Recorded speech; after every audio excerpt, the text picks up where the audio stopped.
you can't stop it from shining through. It's true, baby, let the light shine through. If you believe it's true, baby, won't you let the light shine through for you, for you, for you, for you, for you, for you, for you, won't you let the light shine through?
In the sky, gazing far into the night, I raise my hand to the fire, but it's no use, 'cause you can't stop it from shining through.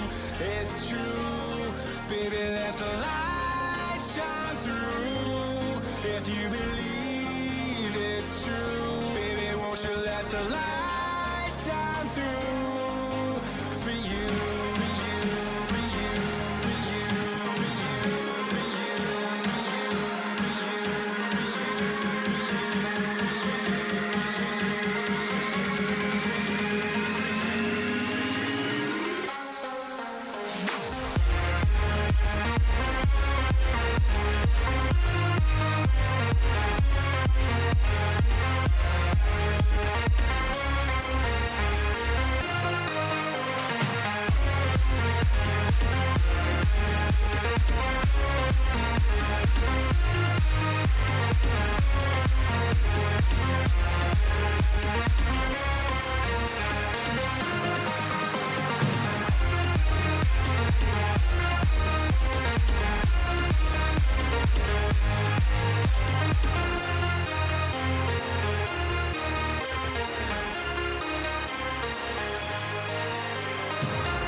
I'm on my own, broken alone. I feel the rain crashing down all around this empty town. I'm searching for the lost and found, but you don't care, you're unaware. Keep moving like the scars aren't even there. It's in the air like a blazing flare. Just stare 'cause the flames will burn us. I thought you were the one for me. That's why I gave you everything. Held you close by the stormy seas. Oh, you meant the world to me. I used to kiss your head when you cried for me. Hold your hand while the pain was over. Keep you warm by the roaring sea. You meant the world to me.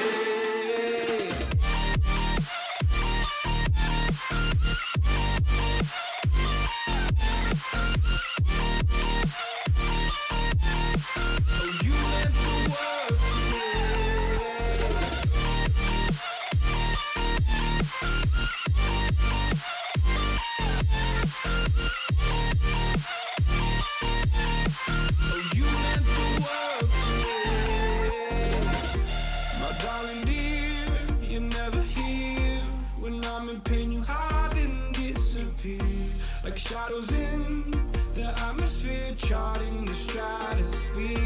Yeah. I prayed for you and kept you near in hopes you'd chase away my fears. I'm on my own, you made it so, and now I'm chasing nightmares through. I used to run with you through the great big leaves, laugh at you when you laugh at me. Hope for us because I believe the home was just you and me. I thought you were the one for me, that's why I gave you everything. Held you close by the stormy seas, oh you meant the world to me.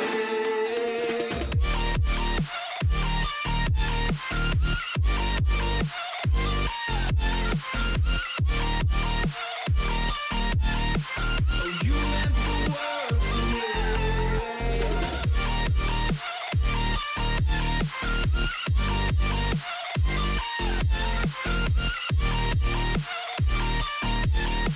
Oh, you meant the world to me. Oh, I'm gonna do this on my own. No point in blaming you, you did not know. Oh, I thought you were the one for me, that's why I gave you everything. Held you close by the stormy seas, oh you meant the world to me.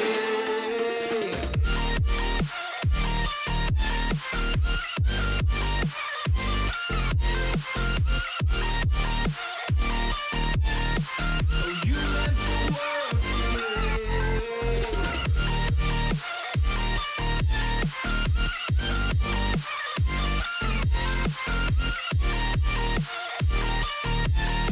Oh you meant the world to me. Oh I'm gonna do this on my own. No point in blaming you, you did not know. Oh, I'm gonna do this on my own. No point in blaming you, you did not know. I thought you were the one for me, that's why I gave you everything. Held you close by the stormy seas, oh you meant the world to me.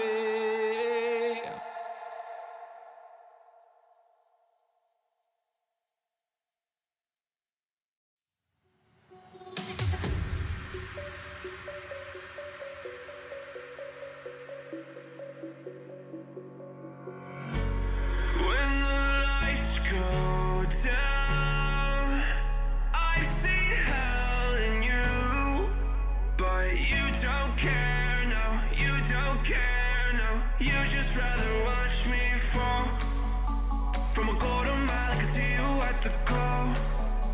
Think about it, ring won't tell you what I saw. When you break it off, you'll see who had it all. You had it all.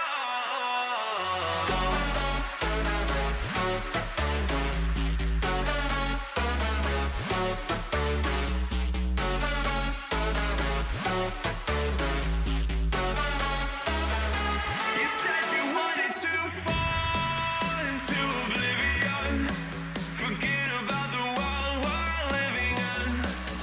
Fall into oblivion, oblivion.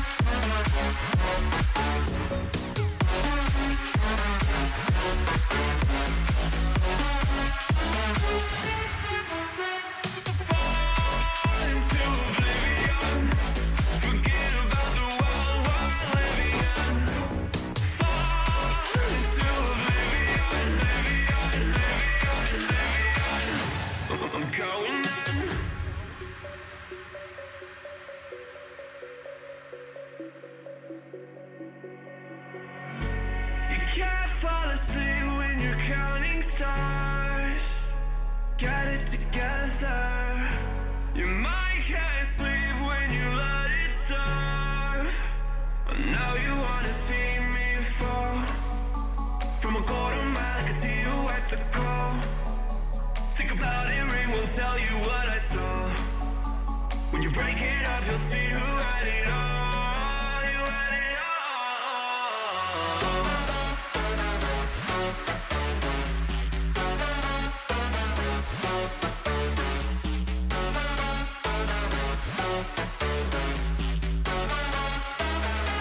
You said you wanted to fall into oblivion. Forget about the world we're living in. Fall into oblivion, oblivion, oblivion.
Hello, everyone, and welcome back to the CollegiateR6 Invitational, sponsored by Esport Certified. It is time for the grand finals of this wonderful event of Best of 5 series to determine who takes all the marbles and who can crown themselves our champions of our inaugural CollegiateR6 Invitational event. My name is Jays Wills, and joining me for this ride tonight is my good friend Infernoses. How you doing tonight, my man?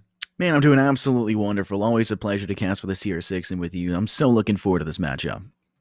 This one really should be a banger of all kinds. We've got Purdue taking on NC State, two of the teams at the topmost level of competition in collegiate, and I am confident they are not going to disappoint tonight. These teams have quite a history over these last couple of weeks, especially not only within the CollegiateR6 Invitational, but across the entire Collegiate Siege ecosystem. In the last 2 weeks alone, both of these teams have done what some say is impossible. They've both beat Akron, but these teams also went head-to-head a few weeks prior in the official Collegiate Championship, where Purdue beat NC State in a 3-0 map count in a best-of-5. So some would say that Purdue are the favorites here tonight. Yeah, I had the pleasure of casting for both these teams recently. I got to watch NCSU Best, I believe it was at the time, University of Texas at San Antonio. Great matchup there. They did a wonderful job. I got to watch the, Purdue game where they upset Akron, and even though Akron may have had a sub, and that could have been the determining factor, they played spectacularly, and it came down to the wire, the overtime situation on Clubhouse nonetheless. No, wait, no, Oregon nonetheless. I may be wrong about that. My memory isn't always the best as it used to be, but phenomenal work from the both of them. I'm really excited to see how this is going to work out. Coming into this one, it's going to go neck and neck. Both of them on an absolute tear, like you said. They've been doing wonderful things in the past few weeks, practicing so hard, doing everything they can to come into this one. And now it all culminates into one single point, and it's going to be this best-of-5 matchup here in CR6.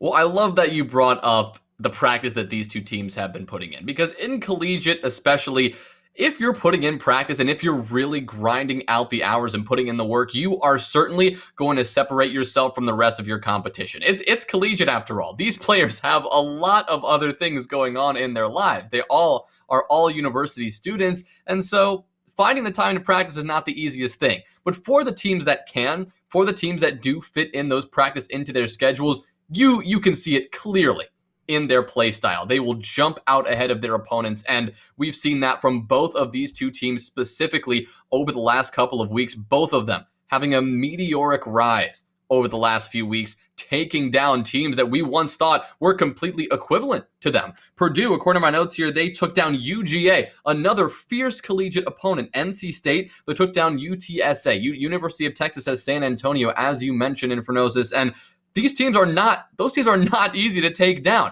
But these teams, the two teams we have in front of us tonight, made it look relatively easy. And now they're going head to head with one another. I really cannot wait to see what we can expect. The good thing is, we can take a look at our map bands, though, and actually see where these two teams are going to do battle tonight. Yeah, we're really looking forward to what we have coming here to the table. I mean, a best of 5, not very many maps are going to be able to be removed out or relegated out. So, I mean, all in all, maybe a little bit different, but we are seeing the picks come through. We are seeing NC State. They're going to take out and pick up Villa. We're going to see Purdue pick up Consulate. We're going to start off on two, large maps. Consulate being a little bit more wide, a little bit more heavy focused on Rome.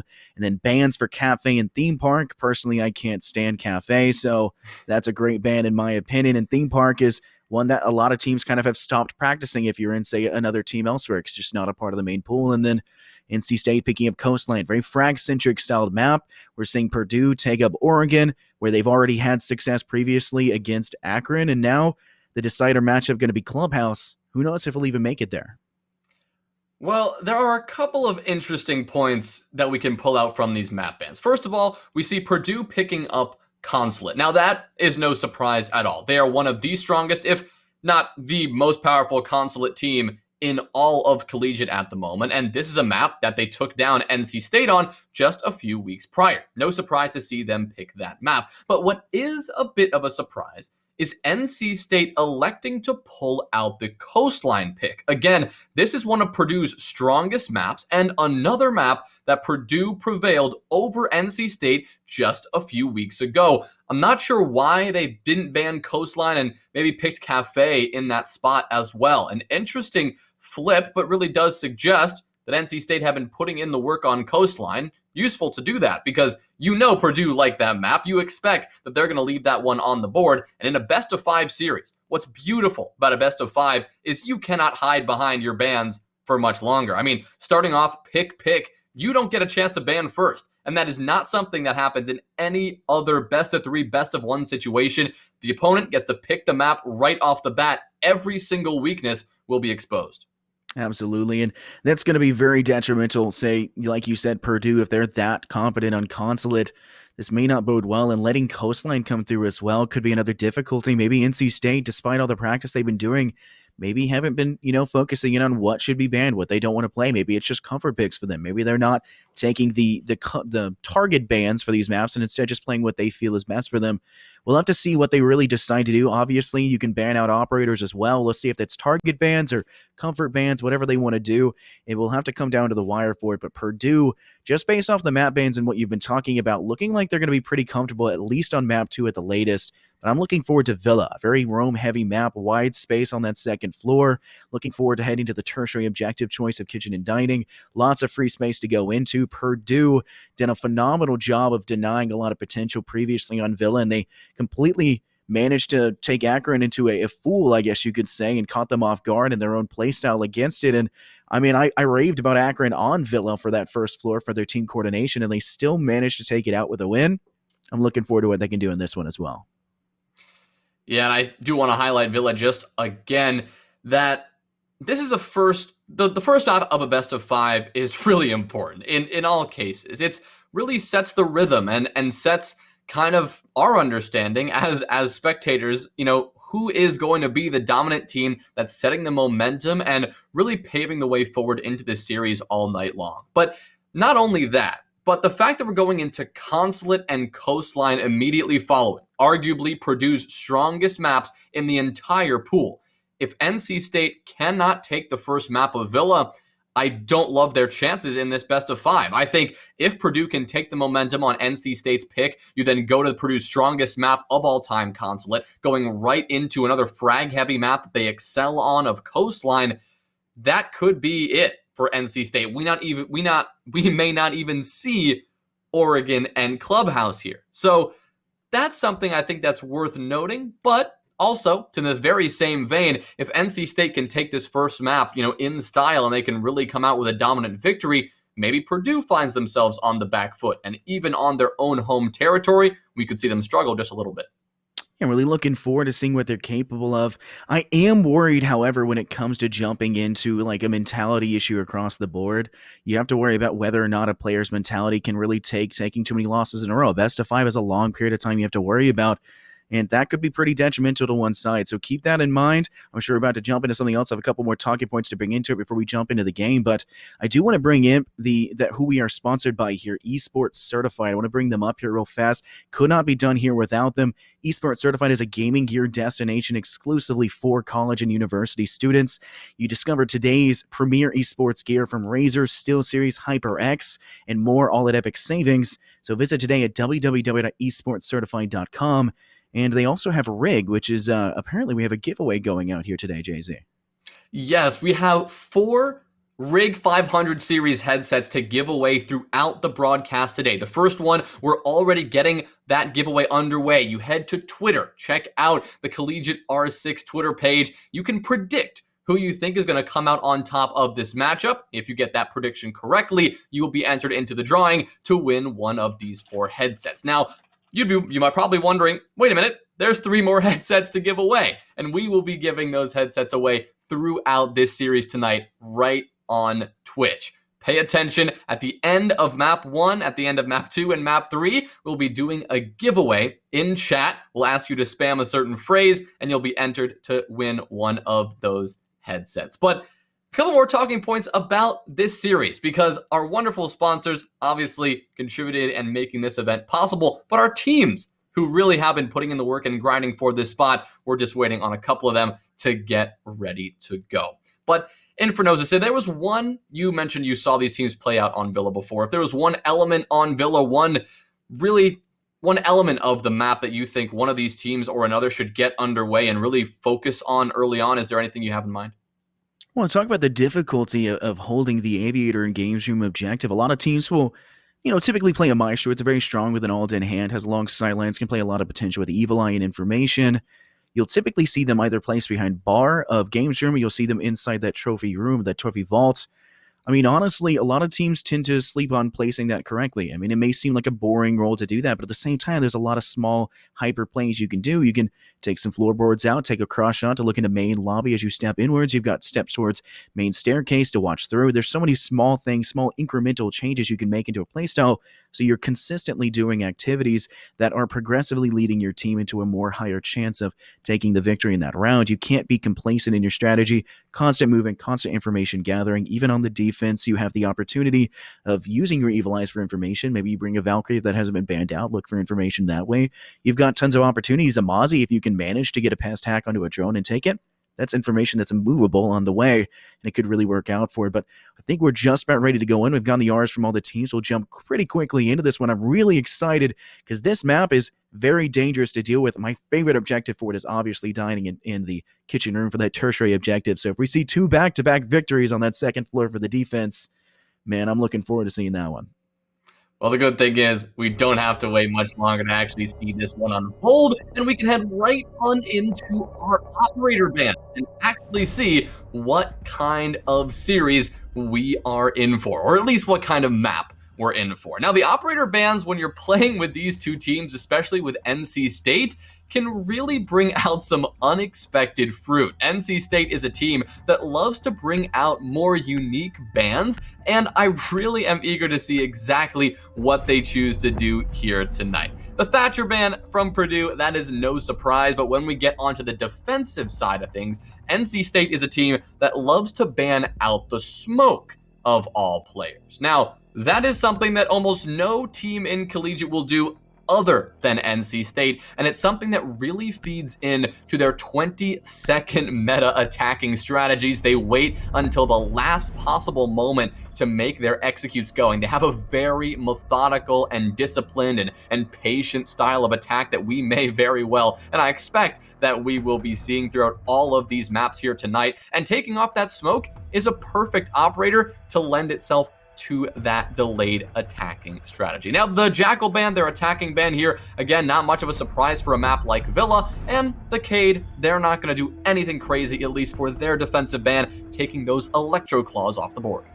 And removing those, that's a great play, especially when you're watching that master bedroom wall when holding statuary and hunting. You've got an opportunity as well when you're holding Aviator and Games to do that study wall. It's a lot of places to go for it. The last one would be the Maestro, the player I talked about, or the operator I talked about earlier.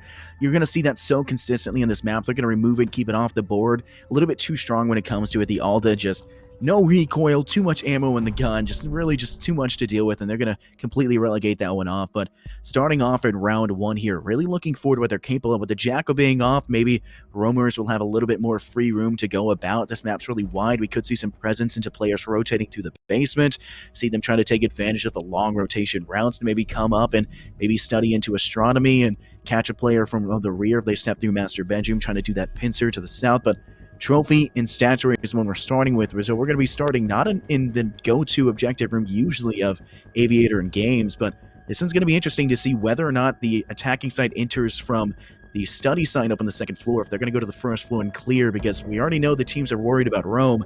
How much are they going to go in depth to deny that roam? Well, they're going to have their work cut out for them, certainly, because we can see, just by this lineup starting things off on the side of Purdue, they're going to come across both the Mute and the Mozzie. What I call the information denial wombo combo. You put those Mozzie tests down, those Mute jammers, and you deny so much drone potential for these attackers as they enter into the building. And especially on a bomb site like Trophy and Statuary, where the attacking plan is often to approach from that south side and work your way into the north, those two operators can be critical to that defensive hold and can really be a thorn in the side of even the most strongest attacking lineups. Now, we can mention what we'll probably see from NC State normally, and we can see by their drones here indicating their intent they'll start their way in from the south. They'll enter through the study side, clearing out any roamers, who in this case are Smitty on the Malusi, Hangman, and Providence, clear their way up through 90 Hall, at which point they will rotate someone to the master side so then they can begin to establish the crossfire onto the statuary site. Of course, that's an assumption. As we know, both of these teams are very experienced and they're very adaptable. And that's something that we may be highlighting throughout this series as well. Because if NC State realize that they're dealing with a little bit more utility on this Aviator and game sign than they would like, they can simply rotate around and go for a more direct approach instead. The approach is right now coming from the bottom floor, at least for now. Mila, aware of this, is going to get a nice little angle onto the head of Anarchy and is going to open up the series with a nice free kill. Devastating to the side of NCSU. Losing a player early on is going to put a deficit, a damper on your push, and you're going to have to worry about another player. Laggers previously was kind of roaming around on the first floor as well. Maybe a step away at this point in time. They've already gotten one. Purdue don't need to get too greedy and go for another one. They just kind of play time, let them step into their domain. That's what makes turtling so efficient, but information will be gathered. Drew's able to spot out Hangman, who will turn and catch the drone off eventually, but still location given away. Can't sit there for much longer. This is the exact thing I was talking about. We're not seeing that Aviator Games Room objective, but we're still seeing this hole in the floor, watching that stairwell. Games Room hold right now from Providence, looking for a chance to get yet another kill to put them 2-man ahead, but doesn't look like they're going to fall for it just yet. But Mila on this 90 Hall for Classical, trying to still watch. Hangman still prowling on this main staircase. It's looking like Purdue really taking an off-site position to try and guarantee them any amount of success. NCSU need to be very careful about stepping inside, because one small mistake will lead to the big one of losing that route. Yeah, well, that early mistake, they're looking to answer it back, but Pred is going to walk right into Hangman's line of sight, and Hangman is not the kind of player to miss that very easy opportunity. So already in round number 1, and with only 60 seconds, NC State are in a troubling position. Taco now going for that aggressive clear, but needs to be careful not to do this all alone. Secures the trade. That is not what NC State were looking for there. Now, NC Jack and Drew are the last players remaining, and you've only claimed 1 Purdue life for your troubles. 4 defenders still remain, only 2 of which are really close. No, 3 of which are close to the bomb site. You've got Mila playing a little bit extended over there in 90 Hall, but what NC State are about to walk into certainly will not be pleasing to their eye. Drew will at least start things off on the right foot, cutting down Laggers, but now emerging from the bathroom, staring down Providence, finds a way to find a double kill anyway. This one is now achievable, a 2v2, but Smitty has a line of sight, lines them up, collects that kill. Mila with the support from the trophy side as well. The last 2 kills, easy for Purdue, and they will take the first round. Phenomenal start to go on. They picked up the first, so it's not too shocking to see it come through. NCSU bringing it close. You know, still we see Purdue able to bring it up, so they still have that 1-man advantage. They don't want to drop that too much. The trade was unfortunate to have through, but you do still get that pick, and honestly, good on Purdue to have that. You'd like your player to still be alive, but you still come out on top for it to keep that man advantage, and it's kind of the important part of it. The mentality for NCSU starting off strong, a little bit dipping. You may have some structural issues. They need to figure out what to do. But now that that trophy in hunting room is locked down, no longer available for them, we can head to the Aviator and game side, and we're going to continue to see Purdue can use those floorboards to their advantage, try to catch these players off guard. Providence already gave the location away at the very beginning. They spotted it. NCSU was aware of it at this point in time, but if they haven't given all the call-outs to their team, it may be pretty difficult for them to actually remember to call that one out. Somebody that wasn't aware of it, stepping over there, may get taken out early, and we already know Mila likes to hold that window in Classical Hall to get that hatched gameplay and really just sit up there and take that presence and make their presence be known. Could be another kill to drop off early, but NCSU, they're aware of it now. They're aware of positioning for them wanting this early pick, this easy early pick, and Purdue's going to have to switch things up constantly, find something new every time to make sure that they have them on their toes, that NCSU is not predicting what's next to come. Purdue, it's anyone's game at this point in time. Don't go complacent. 10 seconds left. I mean, yeah, we're just 1 round in, things just starting off. While, of course, we can talk a lot about the previous round and how NC State looked rather flustered on that roam clear.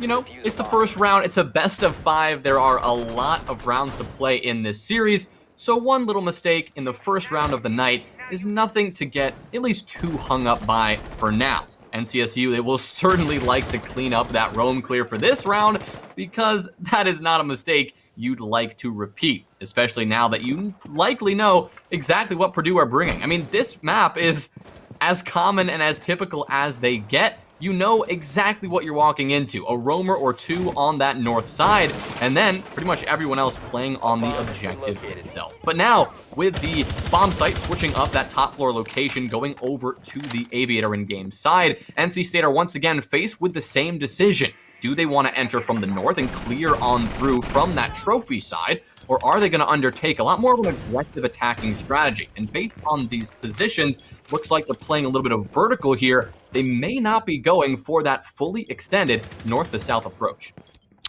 Gotta worry, NCSU need to pincer in at some point in time. Obviously, only a minute into the round, and there's plenty of free time to go. They have all their players still remaining, which is better than we had at this point in the last round. So they're starting themselves off in a position they're proud of and continuing to try and clear out floorboards, make it difficult for Purdue to stay still, maybe catch off these mirror windows. They know that wasn't banned out, but they know the positions where they're going to place them.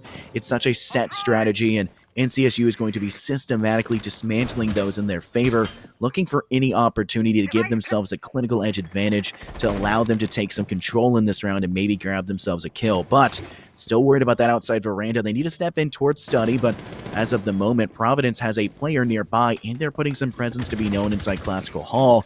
Could be a switcheroo moment if Taco is able to sweep in and really play aggression to their, know-how, their clinical know-how, but Mila caught off guard still once again, holding a 90, has been continuously doing this near that hatch, but Anarchy putting some anarchy into the situation as well, making it difficult for Mila to stand there. This could be a pincer maneuver if we see NCSU rotate back through main stairs, catch Mila off guard if they're not appropriately watching their backside, and you could have that flank where Anarchy peeks a window in Classical Hall and you step through as well. But the first kill would drop out really late into this round as Laggers collects Predator, but with 40 seconds left, it's not looking hot for NCSU. They'll lose two back-to-back. Providence and Hangman finding True and Taco, and now a 2v5, a 1v4, trading out as Laggers finding one, and they'll kill each other again, 2 rounds back-to-back on a trade.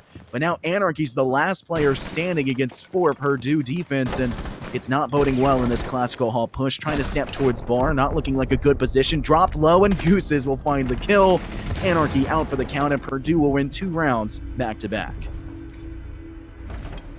That one was more troubling for NC State. That was 2 rounds in a row now that they've looked oddly disjointed on their push. That one also lacked a cohesive plan, really. It didn't seem that they had a approach that they were sticking to. They just kind of rolled in all from different positions and eventually all fell because of it. You can see here their player cams on the screen. Our producers Tango Mango Down and CDC have been working tirelessly behind the scenes to bring you this kind of view. And honestly, it is so great to see these players, in their natural habitat, sitting in front of their computer, gaming it up. And maybe we'll get to see some reactions later on in the night with how they're doing. But right now, Purdue certainly riding high after 2 very dominant defensive performances at NC State. They definitely have some recovering to do. Man, I really do like seeing these cams for them. It's so interesting to see what they're doing. I like Mila's right now as well. The setup to place it far away from them to have a camera to the side. They definitely thought this one through to have an angle that's, it's not just like a forehead angle at this point, but nonetheless, absolutely loving what I'm seeing right now from Purdue. They're doing a phenomenal job taking 2 rounds. Then are heading to my favorite objective I've been gushing about the entire time. I gushed about Akron over this one, and despite them having success on both sides on this objective only, it really felt like it was only this objective. They couldn't find success anywhere else, but we know that NCSU was doing a pretty good job of attacking and trying to play aerially, but Purdue now looking to defend 4 nitro cells in pocket. Laggers has some impacts. Maybe those will find an impact, but it's the nitro cells we're really looking at for those explosive ordnance kills. No combo with a pulse, but of course that's not going to be an issue to necessarily worry about. Maybe they just play the audio cues, play in that direction that they want to feel comfortable with, and hopefully find an early pick. As you look at the aggression all the way through inside of Aviator right now towards that study room, they're looking to start this one off strong. Mila has been aggressive from minute 1 in every single round, trying to punish an unknowing NCSU player.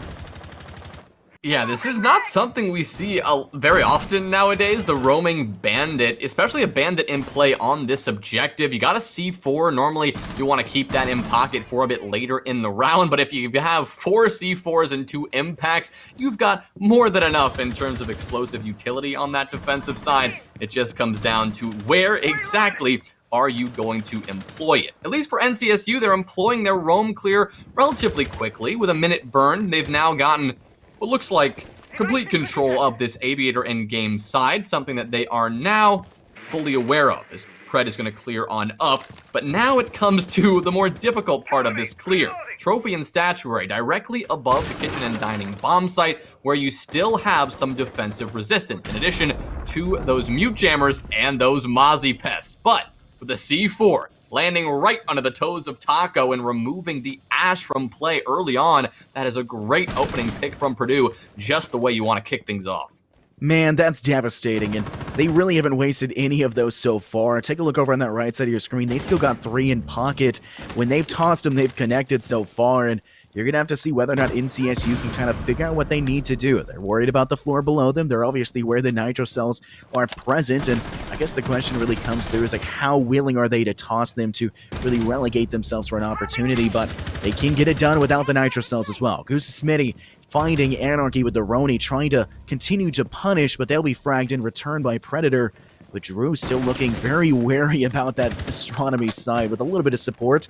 40 seconds on the clock. Time is running thin for NCSU to effectively gather themselves and head downwards to the actual objectives themselves. We do see them still attempting to go forward with it. Drew has dropped down near the laundry side, maybe looking for an opportunity as they're going to be checking that hatch. But a shotgun on the floor right now for Predator. They're trying to watch his feet. They're going to go the other way. Providence is forced away from it now. And it's going to be a unfortunate mute jammer on the side. Drew cannot step inside of that wall from Laundry. They're trying to remove the presence still available. They're taking shots from above, but 10 seconds on the clock does not bode well. They'll get taken 2 out as Mila and Laggers find Predator and see Jack, but Drew not going out without a fight, finding Laggers a 1v3 and now a 3v0 as Hangman cleans it up against Drew. Purdue taking yet another round lead against this NCSU side. That is now 3 rounds in a row that Purdue have won decisively. And for NC State, there is something clearly missing with these attacks. They're not pushing together. They're not running through their attacking checklist as a team, which is one of the qualities that NC State usually showcase and something we always compliment them on. How cohesive their approach is, how patient they are, and how they're working together, pushing all into the site as one pack. The Wolfpack always excelling in this area, but tonight, at least 3 rounds in, very troubling stuff from them. Another round where their push just did not have a central focus. We saw a lot of 1v1 engagements, attackers split on that top floor, split on that bottom floor, and pushing one at a time. And against a team like Purdue and against Gunners on like the side of Hangman and Smitty already proving that they're here to play tonight. Mila as well finding 4 kills, only 3 rounds in. This is not the pattern that NC State can afford to continue whatsoever. This is their own map pick. I highlighted the importance of this opening battleground. And with 3 attacking rounds in a row looking just completely in shambles, they are going to need to clean something up here. I know Anarchy stepping up into that primary IGL role has got to get that team together. They need to unite behind at least a common narrative in these rounds, because the narrative of the past 3 has been non-existent. Man, that stinks so bad to see NCSU, a team that I had such a pleasure of casting previously, that they're not finding what's comfortable from Purdue, doing exactly what they need to do to be able to win the rounds. And I mean, a lot of it's really coming down to this offside aggression Purdue's been bringing to the table. They know when to step back off their roam. They know when to gather information and when it's not safe to gather that information. And they're really taking full advantage of it at every single opportunity. NCSU desperately need to find an answer to it. They've been trying so much, and they're going to try and continue to clear out this roam. I'd say we may see some basement presence. We do see a player kind of checking before stepping inside, but that roam that could come through. Purdue could have a player step through, make the rotation back around. We've got this second floor objective of trophy and statuary, so it could be a difficult situation if they head through astronomy and drop down that stairwell. We'll need to see if NCSU can take full control of it before, however, but they're taking dining room, trying to clear the floor from below, maybe have an opportunity to catch a player off guard from the master bedroom or the wall connecting master and statuary. But NCSU haven't been able to get any early picks so far. It's been Purdue who's consistently been able to find those first frags, and it's kind of been what we were expecting at this point. Purdue have, whenever they're getting those first picks, typically managed to send it off in a pretty reasonable fashion and to maintain a level of composure throughout the match. And I think that NCSU need to get that first pick to give themselves that little bit of confidence booster to maybe catch Purdue off with that man advantage and then do what they need to do best, which is swing in and gun out. Well, right now, they haven't done much of swinging into the bomb site, still going through their first steps. You've got some players pushed up in Master, but you also have a good bit of pressure being applied from below. That comes in the form of your Zofia, in this case Pred, once again filling that role, but is not in the most safe position. You've got Laggers working a little bit of a flank from the basement. This scuffle could prove dangerous for NC State if they're not careful, because the players on the bomb site, they know exactly where the vertical play is coming from. They could communicate that to Laggers, but as we just noticed, Laggers has made his way up the red stairs and is getting closer to this objective. Instead, it's Hangman who finds the kill onto Pred, silencing the vertical play, but now all the push from NC State is coming from this bathroom side. Providence, the player standing in their way, a C4 toss out. Anarchy survives barely with about 5 HP, and now Taco comes in on the swing to trade out his fallen teammate. He'll swing the angle, looks for one, headshot connecting nearly onto Mila, but he'll be dropped down but not out. Providence rotating back to the objective to support the team, but not quite able to do much. Instead, it's Smitty who finds Drew. NC Jack will find one, now 2 answers, a double kill on the round, and a perfect wall bang right under the back of Smitty. It's a 3v2 with NC State finally in the advantage for the first time in this series, but Laggers has something to say about that. Silencing Anarchy, Hangman silencing NC Jack, a trade going back and forth. Taco now forced to stick the diffuser. Laggers creeping up behind, going for the swing a little bit late, but has enough time to silence Taco and get that defuse. Purdue, a 4th round in a row. Man, that came down to the wire. Saving yet another round. They'll take it 4-0, but how many trades are we going to see here today, man? I mean, I don't believe we saw one in round 3, but 4 rounds, 3 out of the 4 rounds we're seeing trades back and forth while they'll kill each other. This is uncharted levels at which we are having this, unfortunate in every account, but it's fun as all get out to be able to watch this and see the level they're playing. You look over on the side, they're just having a good time, just chatting away, having themselves. Milo composed as always, but I mean, look over on the side of NCSU. They're drinking water, staying hydrated, trying to stay confident, looking themselves, trying to make sure they have the level of play that they want to have. But I'm liking what I'm seeing. That round a lot closer than we had previously when we had seen Purdue take that first objective and really played into their own style. NCSU kind of struggled against it. They lost players early on. They were able to keep themselves alive this time around and play throughout the entire round. But hey, we got a plant down. We had a post-plant scenario for about 0.5 seconds. And honestly, that's better than we've had so far. So maybe NCSU just needed a couple rounds to let themselves come back into this one, and maybe they're just not a good team against Purdue's defense. Maybe it'll switch over when NCSU gets the sticks to be able to play on their defensive half. You'd hope so. I mean, for their sake and for our sake, because we love to watch a competitive matchup, of course, but for now, I mean, on Villa, a map that used to be extremely defensive-sided, and on the collegiate level, it certainly is, but by no means is it 5-1 or 6-0 defensive-sided. No map in the pool anymore, since Theme Park has been relegated, is really that defensive-sided. We have a lot of even matchups, at least on paper they should be rather even, and NCSU, to find success on this first map, they really need these 2 rounds. That's really considered the bare minimum performance on your attacking side, not to mention that this is NC State's map pick. They need to be stronger here. They need to start out the series well, because going into Consulate next, a map that I've talked ad nauseum about that Purdue are just incredible on, that is not the battleground that you want to go to after you just get absolutely slammed on your first map pick of the day here. So They need to bounce back. They've got a chance to do it. There's still 2 rounds on their attacking half, and they're going to do so in a more traditional fashion, at least this time around. Last time on AVG, we saw them go for a direct approach, but this time around, they're going to go through their due diligence and run down their normal, methodical checklist of clearing from this north side. Mila and Hangman standing in their way. Oh no, no drone work. Mila, a free opportunity, but just misses the kill onto Taco. Mila escaping downstairs. Taco also missing an opportunity there. But a brief scuffle that really gives nobody a big edge yet. Man, I've been seeing consistently Mila going for these early first picks, trying to find something, and finally NCSU doing a pretty good job of keeping Mila away from the ability to clean up a kill. I mean, Taco does take quite a bit of damage. So at that firefight, you damage both Hangman and Mila, and now you've got yourself in a position where you can guarantee at least some level of success because Mila's low. The 416C could be taken out with just a few bullets to go for it, and maybe that fast-firing Roni will be taken out as well. NCSU, though, with Taco low it out for the count as an entry fragger.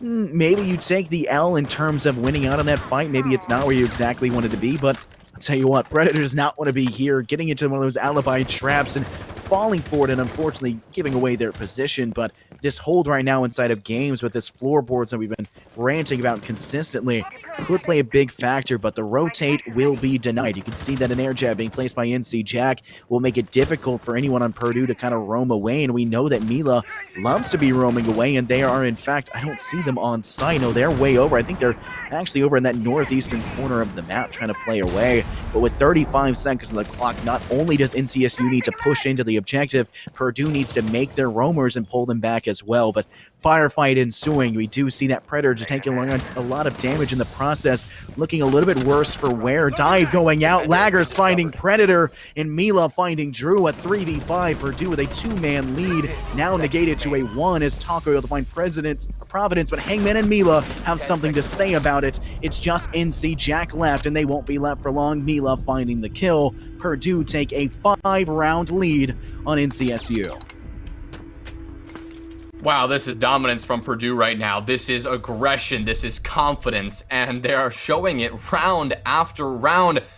Round number 5 was no exception to that rule. Purdue, the entire time, were on the offensive. And this is their defensive half. I'll remind you of that. They were swinging. They were playing aggressive. They were roaming downstairs, making sure to be a constant nuisance that NC State had to deal with. And as long as the NC State man count continued to dwindle, things looked increasingly dire. I mean, they didn't have the drones they needed in place to watch the flanks. They're not employing, I suppose, those air jabs effectively enough that the player that NC Jack has been bringing round after round, we're not seeing those come into the full effect. These flanks and this roam are not being shut down. And if you can't shut down the roam on Villa, you're not going to win a round, pure and simple. Do you think maybe one of the problems is that Jacka was banned out? Maybe that's why they're just not able to snuff out the room? I mean, at this point in time... They banned it, though. I mean, that's just not a probably a good excuse that they're going to be looking for, because they took that operator off the board, you know? Well, like, at this point in time, like, a Nomad's not enough. Maybe you need to put a gridlock into the occasion as well. Maybe bring in a Yana just for, like, intel. They don't necessarily be able to clear roamers out that well in terms of kills, but at the very least, they can gather the information about where they may be lying. But it just seems like NCSU aren't pulling out all the stops to deny what's really putting them on the back burner. Purdue with these roamers, with Mila able to take a step back and people being able to play away from sight and not having to rely on just their anchors to get the kills. NCSU are getting snuffed out by these players playing off site, and it's not looking well. And Mila, who's looking exceptionally well with that 7-1-1 scoreline, now playing Capcan. This will allow them to use a Nitro. This will allow for some, explosive ordnance placed on some of these doors, which could be pretty interesting to see if they'll actually find some impact or connect in any way whatsoever. But nonetheless, having the 9x19, a phenomenal SMG, and having the ability to just place and forget all across the map may be an extra thorn in the side of NCSU if they're not watchful for it. Cover me! With 30 seconds down, we see that NCSU are once again trying to go for this top-down clear. maybe, at least for now. They do have a good bit of presence outside Laundry, so it could be a more aggressive take. At this point, they're really looking for any semblance of success, and they're willing to pull out all the stops to do so. But Anarchy coming above, bringing that sledge and that breaching hammer, really does indicate that the vertical control is that eventual desire. Drew took a little bit of early damage from a pretty aggressive spawn peek coming out on the side of Purdue. Laggers, now a little bit of damage as well, but nothing fatal for both of these teams. Still 10 players alive in this lobby, something that Hangman is looking to change. Eyes towards Memo as the drones from Pred work their way in. And now coming in through this doorway, a nice wall bang there right under the head of Laggers. The drone intel paying off. And finally, NCSU will claim the opening frag, something we have not been able to say until this point. This is such a difficult position to be in now if you're Purdue. You've lost Laggers, now you've lost Providence to NC Jack, and now you're at a two-man disadvantage. NCSU doing a phenomenal job of acting when they've got the information and really coming through. No fear coming through as well. It's something that's desperately needed. You can't be wary about ever. Oh my goodness, did we just see that he escapes narrowly with his life by not peeking that corner? Oh my goodness. Nonetheless, being scared to peek angles will just make you too worried to do it in the end, and unfortunately it will come back to bite you in the rear. But Drew now planting the diffuser, but Mila on a double kill finding Taco as well will make it even more difficult. But Predator on the prowl taking Hangman. Mila on a triple kill finding NC. It's now a 2v2 as Purdue have clawed their way back to an even scoreline. But you only have one Nitro Cell left. No real utility in the pocket of Purdue besides that, but Smitty not to be outdone from Mila finds their own. A 1v2 Anarchy trying their best as they're now getting pincered from every side, trying to spray towards Mila, who's sitting in kitchen, has to turn in every direction. Time is not on their side. 17 seconds left. Not wanting to be 6-0'd in this half. Will start the plant, putting the lunchbox in the dining room. Popping off for a second, hopefully baiting out some audio cues. No one getting too aggressive to peek, but one will be down. But Mila will find the 4K in Anarchy. Out for the count, round 6, Purdue. The flawless half has been achieved from Purdue. 6 unanswered round and utter dominance laid down on the line. NC State have had no answer for it. That was the closest round yet, but they still couldn't deal with those last two players, Smitty and Mila, hanging on until the bitter end and clutching it up exactly when they were called upon. I mean, that right there is indicative of the struggles that NC State are having. When you have the man advantage in a 3v2 situation, even a 4v2 situation, that's when you can often get complacent. And that's exactly why being coordinated in those moments and having sufficient intel is more important than ever. When you're in an advantage like that, often we see the more immature teams get into a bomb site and go, wait a minute, we've got the advantage, let's just send it on in. We don't need to drone, we don't need to take our time here. We can just get in that objective and get the bomb down.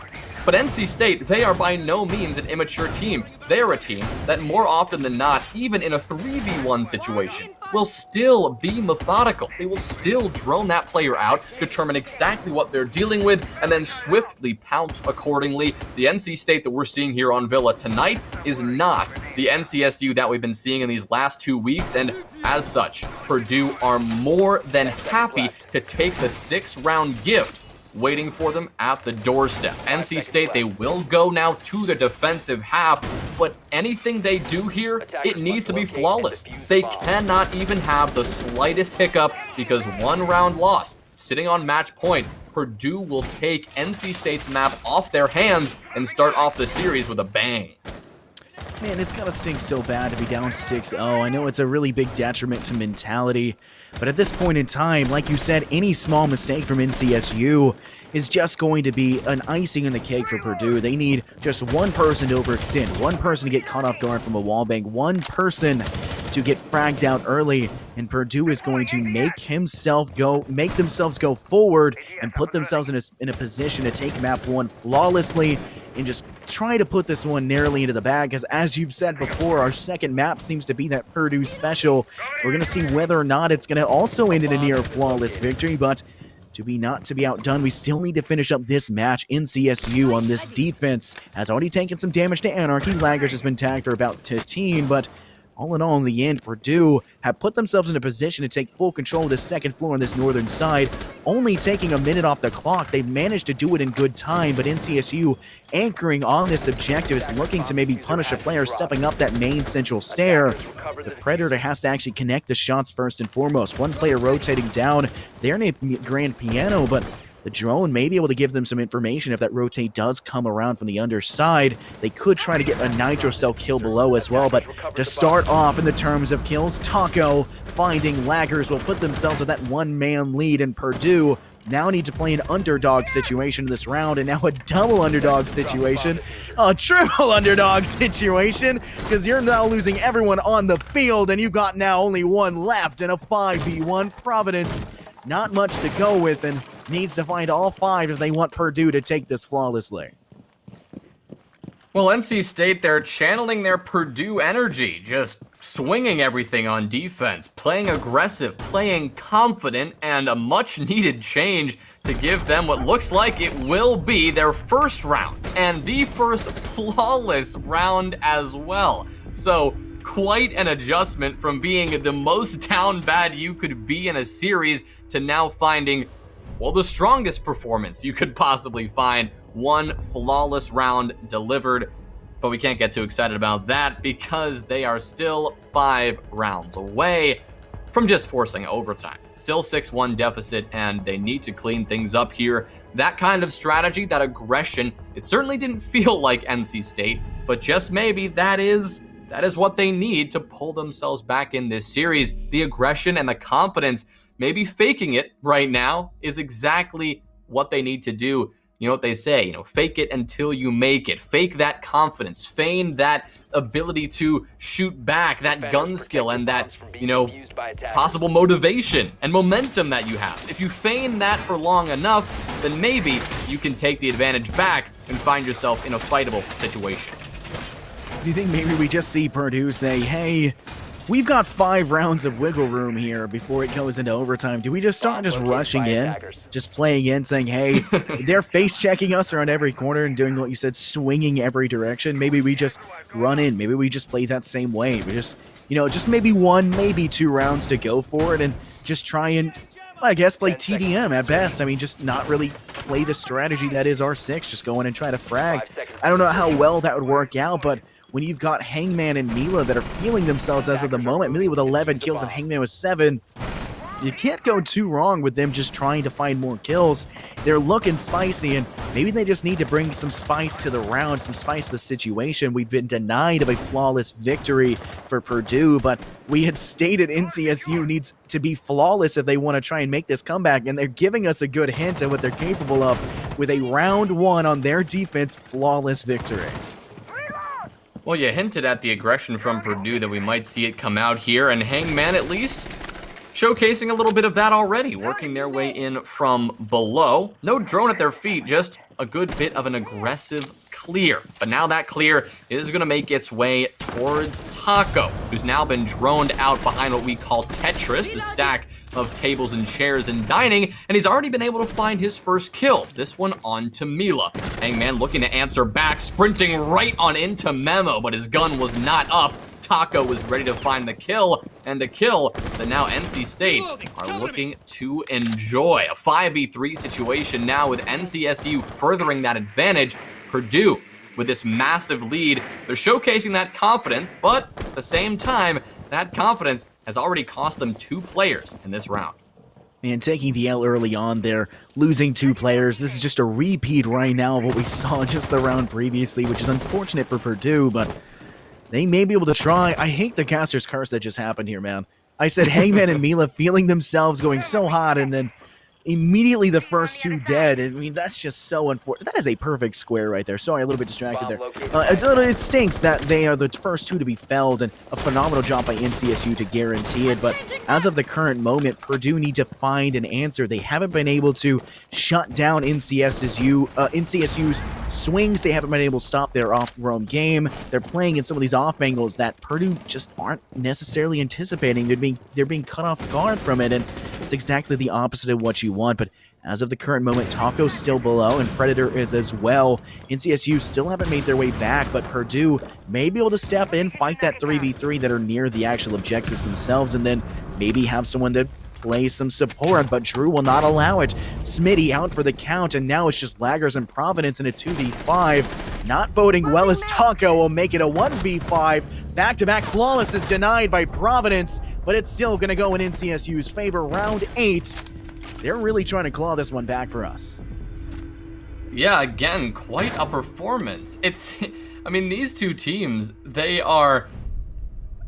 I'm trying to put a finger on exactly what's going on here. It looks a lot like a 10-man in the way that these teams are trying to attack, which, you know, obviously isn't the nicest thing to say. But when these attacks are looking in the way that they are right now, there isn't a lot of positives you can pull out. Just like NC State struggled on the first half, Purdue were forcing 1v1 engagements. There was no cohesive roam clear. Sure, they attempted a roam clear, but what did that look like in Phronosis? I mean, that was just one player pushing in at a time and Taco frying people one player at a time. That is not an acceptable attacking strategy. NC State, that's exactly what they did on their attack. That's why they lost 6 rounds in a row. Purdue, they haven't been able to do that for 2 rounds, and that's why they've lost these at least back-to-back, but they have so much time to recover. Where they can showcase their maturity and where they can showcase the work that they've been putting in is to say, you know what, yes, we want to have fun here, we're at such a lead, I get that we want to just go in and shoot back, but at the same time, you've got to remember that this is a long night, this is a long series, and if Purdue can just end this one out right here, they won't have to sweat Villa out, they can move on to their home territory of Consulate with a relative eased conscience here. But right now, 2 strong rounds for NC State, definitely promising stuff. I mean, the wiggle room that Purdue still has, I think that was one of your essential focuses you talked about. I said when Purdue was 6-1 at the time that they still had 5 rounds, now down to 4, but they can mess around with it. They just need to have NCSU make 1 or 2 small mistakes in a round, and they capitalize off of that, and then they've got themselves in a position to say, hey, we're heading to our pride and true consulate. We're going to play in a map that we're extremely comfortable in, and we'll quickly make it that 2-0, but as we're seeing, NCSU is not going out without a fight. They're taking a pretty heavy roam off-site, and Purdue is also succumbing to their own strategy of that roam presence, and I think one of the big things that you had talked about and we had mentioned was the denial of roam is not from either side. Purdue just kind of running in. We had seen Hangman take the sprint into the objective, into the building, getting absolutely fragged out because of it. No one able to catch them off guard, and despite Taco and everyone down below in that first floor playing so away from sight, even if it's so late into the round with only 30 seconds left, they still found an impact that late because they knew at least where Purdue was needing to roam to after being denied entry. And it's just not going to work out for them, but a presence being held near staircase. Anarchy tossing a nitro cell, finding the kill, and Mila out for the count. A very early lead now, a minute off the clock, and NCSU looking pretty dandy pretty early. Good start here, but one that Purdue are looking to answer back. The top-down clear that they're attempting to get underway is stalling out again. A nice C4 there from Drew to silence Laggers for the round. Smitty looking to answer now, working their way up into this bathroom here, but now taking their time to get the intel before actually going for that push. Hangman just a moment ago was creeping inside Statuary. Taco misses an opportunity, and Hangman flicks around and ends his life. An excellent flick there from Hangman and a good pivot. A nice 180 to save what could have been absolute disaster for the remaining Purdue attackers. Now, they've got the vertical control. They've cleared out the remainder of these defenders, and they can begin the oh-so-coveted vertical play. Hangman with the breaching charges, Smitty with the breaching hammer. The perfect amount of utility that they need to get these lines of sight onto the objective. But what they need to remember is that with 4 total man count on the side of NCSU, NC State can play a bit aggressive here, and they may not be afraid to go for a little bit of a retake. Anarchy living up to that aggression, popping up right on into Laundry, claiming the next kill as his own now. Predator finding the next, playing here on the red stairs. That's going to leave Smitty all alone in a 1v4. Not boding well. Nate will be tossed, but tagging themselves for a little small amount of damage, but they need to step inside, maybe try to get some kills. It just does not look so hot right now, and while you may have been able to try to get yourself an opportunity for kills, it's just not going to work out for you. NC Jack will finish this one off spectacularly with an SMG-11 kill, and Purdue haven't found an answer on the attack, pulling an NCSU on their own. The one mistake, or the two mistakes that they need that NCSU to make, Purdue is not doing it. They're not finding it. They're not getting it to go, and they're being punished for it. So now only 3 rounds of wiggle room.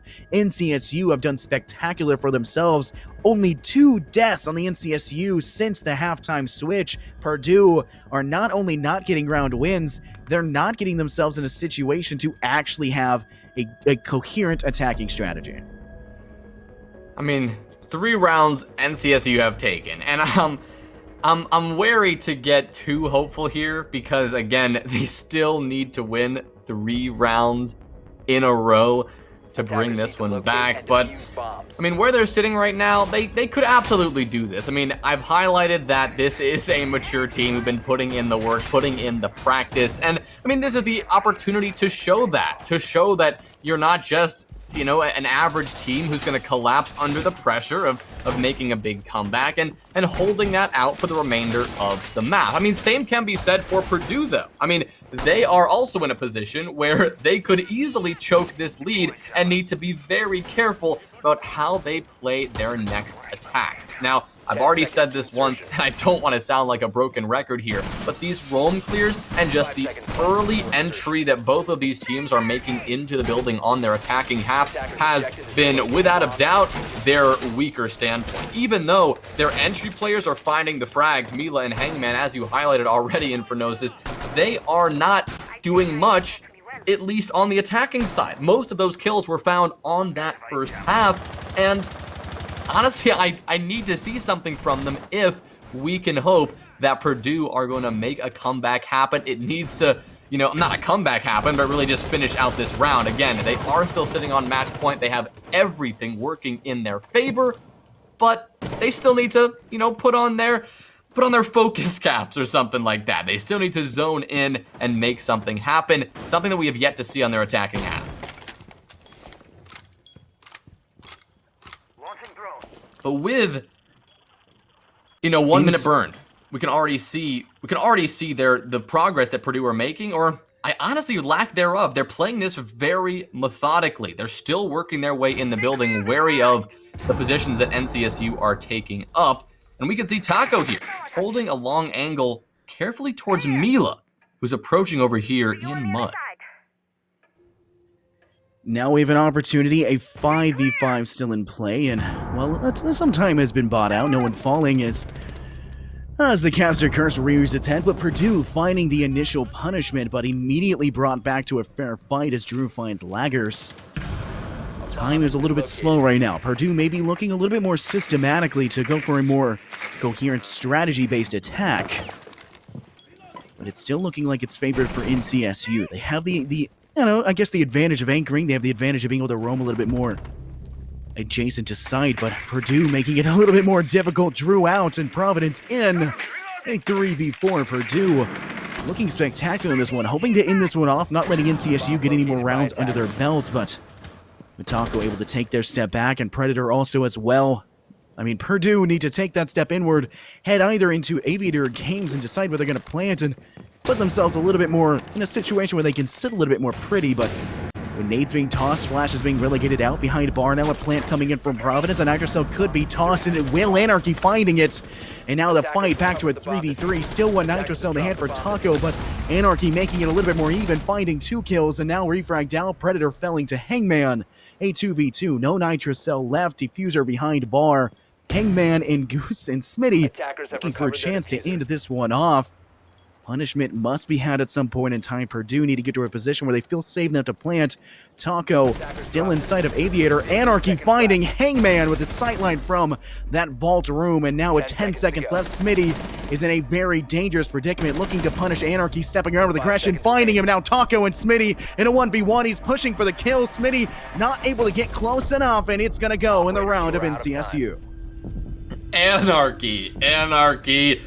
Anarchy stepping up exactly when his team needed him. A team that's looked rather fragless for the most part. No really big star plays. That one there was the highlight of the night so far for NC State. Anarchy single-handedly holding off the push from Purdue. Sitting in gun vault, he mowed down everyone who walked in his path, of course, except for Smitty, who won out that engagement, but Taco, hiding out in study, avoided what could have been a rough fate there. Both players on very low HP. But another excellent performance there from NC State on the defense. The gun skill, those 1v1 engagements just proving a little bit better for the side of the Wolfpack today. And I gotta say, Purdue, they got those early steps done with the best they've had so far tonight. I've talked a lot about the roam clear and that early entry, but that time around, Purdue got those early steps done perfectly.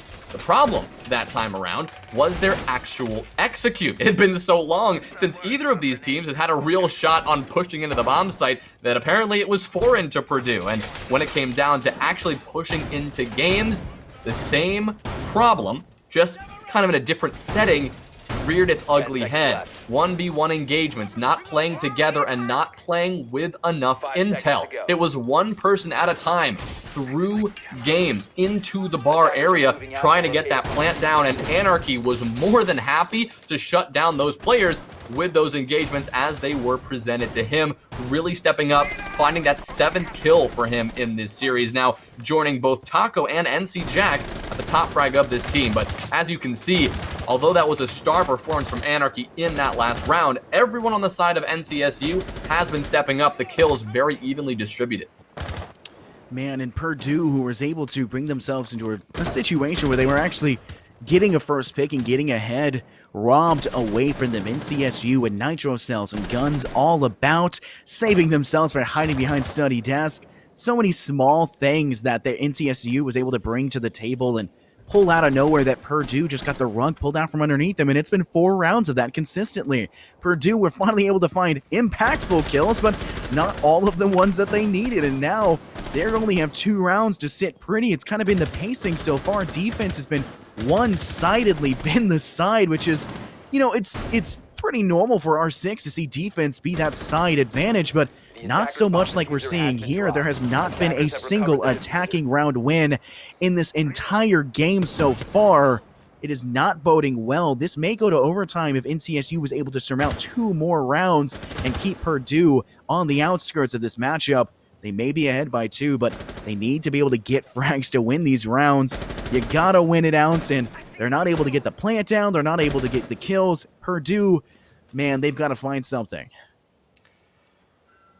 Well, to get there, it seems that right now they're going through a little bit of a split approach. You've got Providence on the master balcony, just making sure to apply some pressure from there.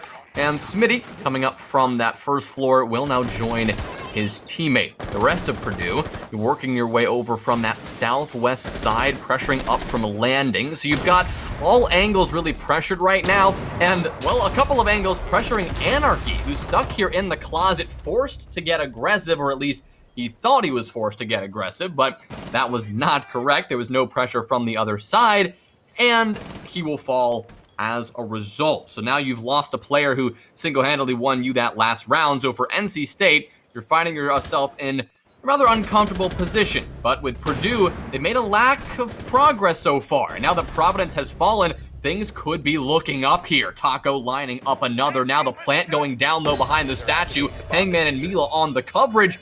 Toxic Babe just coming in a little too late. Drew gonna lead the retake effort as the Jaeger pushing up into statue while NC Jack works his way in from trophy. The player from below who's trying to get the vertical play established, Taco, has fallen out of favor now that Laggers gets that opening blow in the retake period, and Hangman is applying the vertical pressure as well. Getting this defuse down could be rather impossible for NC State unless they deal with the vertical pressure that Purdue is now applying in the post plant. That prediction is going to come true as Hangman delivers the next, Mila the following, leaving NC Jack alone with the map on the line. He'll tease the diffuser, Mila forced to swing, and that is an engagement that the Sophia is going to win out. Purdue, although it got a little bit rough in those last few moments, they will take Villa in a rather handily victory at that. Excellent start to this series. They will open up with a win. Man, such a great way for Purdue to end that one off. I mean, even with a player disadvantage as they got about halfway through the plant, they stuck it. The Toxic Babe did not come out in time, and because of that, they get plant down securely. They put themselves in a situation where they're able to say, hey, we got plant down. It's our game now. Hangman from below just puts a breaching round into the floor, secures themselves a sightline, and because of that, too little too late. Nothing they could do about that one, and it's unfortunately going to go in the favor of Purdue. NC State now going to be heading to what you've been calling consistently the Purdue map of choice here. Such a wide map here on Consulate. I'm wanting to see an Oryx. I know that may not be the most, prominent pick to come through, but with the ability an Oryx has to take advantage of the wide assortment of hatches on that map for how large it is, could see some impact. But one thing I know for sure I'm going to be seeing, especially on defense apparently, is wide face-checking swings from both sides. It was definitely messy. It was definitely a messy map, and that's not usually what Villa shapes out to be. This kind of style of play is usually more reserved for a map like Coastline, Chalet, or Cafe, and really on a very structured map, we saw a very different style of Siege, a map that is normally, at least recently, more 4-2 or 3-3 on the attacking and defensive side, but was purely defensive-sided all the way through. The first attacking round that was won was the very last round of the map where Purdue took the victory. So Purdue definitely looking up after that one, a very strong performance, definitely showcasing that they could move into map 2 with quite a bit of that momentum. For NCSU, things could not be the same. Definitely not super happy about that one. But the one thing is, and for NCSU and for NCSU fans, there is one positive note, because we've got our giveaway now. It's the end of map 1, and it's time to give away one of our 3 remaining Rig 500 headsets. Enter by spamming the following phrase in the Twitch chat: I love Esport Certified. That is, of course, our wonderful sponsor. So say, I love Esport Certified in chat. You will be automatically entered for this giveaway, and you will be DM'd if you won that prize. Get those messages in there, and we will see you after a quick break. We will return with map 2 of Consulate. We'll be right back.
Ain't no love like real love, but it goes so fast. All tied up like a captive. I want you. Used to pay my life, standing on rainbows, playing it cool. I haven't felt this in ages, and I know my patience. So won't you please stay a bit longer? You're making me stronger, making me stronger. Stay a bit longer. You're making me stronger, making me stronger. Welcome back, everybody, to CollegiateR6 Invitational, sponsored by Esport Certified. My name is Invitational, joined here by the wonderful T2 caster himself, Jays Wills. Looking forward to yet another one. Map 1 going in favor of Purdue with a narrow comeback by NC State to make it a little bit close, but heading now to Map 2 Consulates. I'm really looking forward to this one. Yeah, I am as well. I'm really looking to starting this series over, essentially, going to a map that maybe we can hope to be a little bit more tame. That one, the first map was definitely something I would like to forget about, but something that I couldn't forget about Infernosis was our wonderful sponsor, Esport Certified. For some reason, both of these Twitch chats are just spamming I love Esport Certified over and over, and honestly, I'm glad that they did. If you take a look at esportcertified.com, your gaming gear destination exclusively for college and university students. They specialize in a wide variety of PC gaming gear, headsets, mice, keyboards, and more. Check out www.esportcertified.com for all of your gaming needs. Top brands include Razer, HyperX, Rig. It can all be found there. Of course, they are the ones providing those wonderful Rig 500 headsets that you guys are looking to grab in that giveaway. But with that aside, we can head right on into Consulate and see if this second map will look a little bit more enjoyable than the first. Historically, Infernosis, NCSU, and Purdue, these have been two of my most favorite teams to cast. Not because they're the best out there, but, well, they are, but because really they bring a lot of strategy to the table that you don't often see with other collegiate teams. When teams like this practice and they put in the work, you can see it in their play style. Something that I hate to say we completely missed out on Villa. At least from where we were sitting, we did not see much in the way of cohesive, strat-focused gameplay. This is a map where we could seriously see that change, and honestly, that is exactly what I'm hoping to see. Absolutely, and for the first bans to come through, we're seeing Jackal once again off the board, and man, Jackal is not well loved right here in this matchup, are they? I mean, roamers are consistently being the people that are making it difficult for everyone to really, I guess, win any attacking rounds, but it's not exactly what you want to see. Jackal out for the count, Thatcher as well. Very normalized ban, Maestro will be removed as well. This could be very fruitful when it comes to holding down into the basement towards that garage objective, but this last ban could be a pretty big toss-up as the players begin tagging themselves in their Twitters in the chat down at the bottom right, but it'll be a Valkyrie. I touched on this very lightly at the very beginning. If you remove out some of the information that's applicable for a defensive side, it could be a little bit more dangerous. It takes away a lot of the advantage of being able to anchor up and just play on site. Now you've got people who will anchor in, not really have much they can do. There are not going to be very many cameras to check. There's not going to be very many activities for you to kind of worry about, which will let you kind of be lazy. And at the same time, laziness isn't what you want to have. You can get shot from off angles, get removed from situations you don't want to be removed from. And I think Purdue, who's going to be starting this one off on attack, man, they're on a hot streak right now. Round one in the last, 5 rounds? They're definitely looking for something here. Maybe they can start off strong with an attacking round victory. I love that you brought up the momentum, because although Purdue certainly looked utterly dominant on Villa overall, at least at the starting first 6 rounds, the amount of rounds that NC State were able to chain together, even though they didn't end up taking map number 1, they did what was really important. They found their confidence again. They found that NC State playstyle that we know and love, and now they'll be moving into Consulate, hopefully at least for the sake of a competitive game, with a little bit more of that momentum and of that edge. Purdue, they already have that momentum. That it comes with a map victory. You're already up 1 map in a best of 5, so in order for NC State to pull this one back, I mean, we're at least going to have to see a 4-map series. But if NC State can't take Consulate, something that is very hard to do, then Purdue would be even happier to be in the position that they are sitting right now. But to kick off their defensive half, NC State elect to go downstairs to Garage and Cafeteria. And the one thing that I already love that we're seeing here is the Echo. NC Jack pulling out those yokai drones, an operator that has oddly enough seen a huge uptick recently in usage, not only in Collegiate, but in Challenger and Pro League. An operator that in the olden days could seriously change up the round and would be 100% pick rate, or at least nearly. But now, even with those changes to his gadget, the drone no longer being invisible, he has seen an increase in play. So much potential with that plant denial. And if a team takes to those last few seconds to get that execute, a perfect operator for any situation. And I can't stop ranting about, oh no, that's unfortunate. I can't stop ranting about a yokai drone being wielded in the right situation. I mean, the issue with that, however, is the fact that NC Jack's one of the most important people now on their team to keep alive. They have to be so safe and have this massive safety net if they want any chance. Oh, Anarchy with a 1-tap to Laggers. That's a very pretty picture to start off with, but like I was saying, NC Jack needs to be the last person alive, needs to have such a heavy safety net if they want any full utility usage, like you said, about to deny plants and play in those last 20 seconds where they can absolutely thrive. That weapon may be pretty powerful in terms of, low recoil pattern and pretty fast fire rate, but you can't be tempted too much to go in swinging and wielding it as a go-to weapon of choice. Your main hand weapon as an Echo is your yokai drone. You're really relying on that as your main hand, and if you don't survive long enough to make full util usage of it, then you're kind of playing Echo wrong, and that's a really an unfortunate thing to talk about. But Purdue starting off with a 1-man disadvantage, now tied back as Mila takes Taco, but Anarchy finds themselves a second, and Hangman will be saying hey man to another round, a 4 versus 3 with 1 minute and 10 seconds left.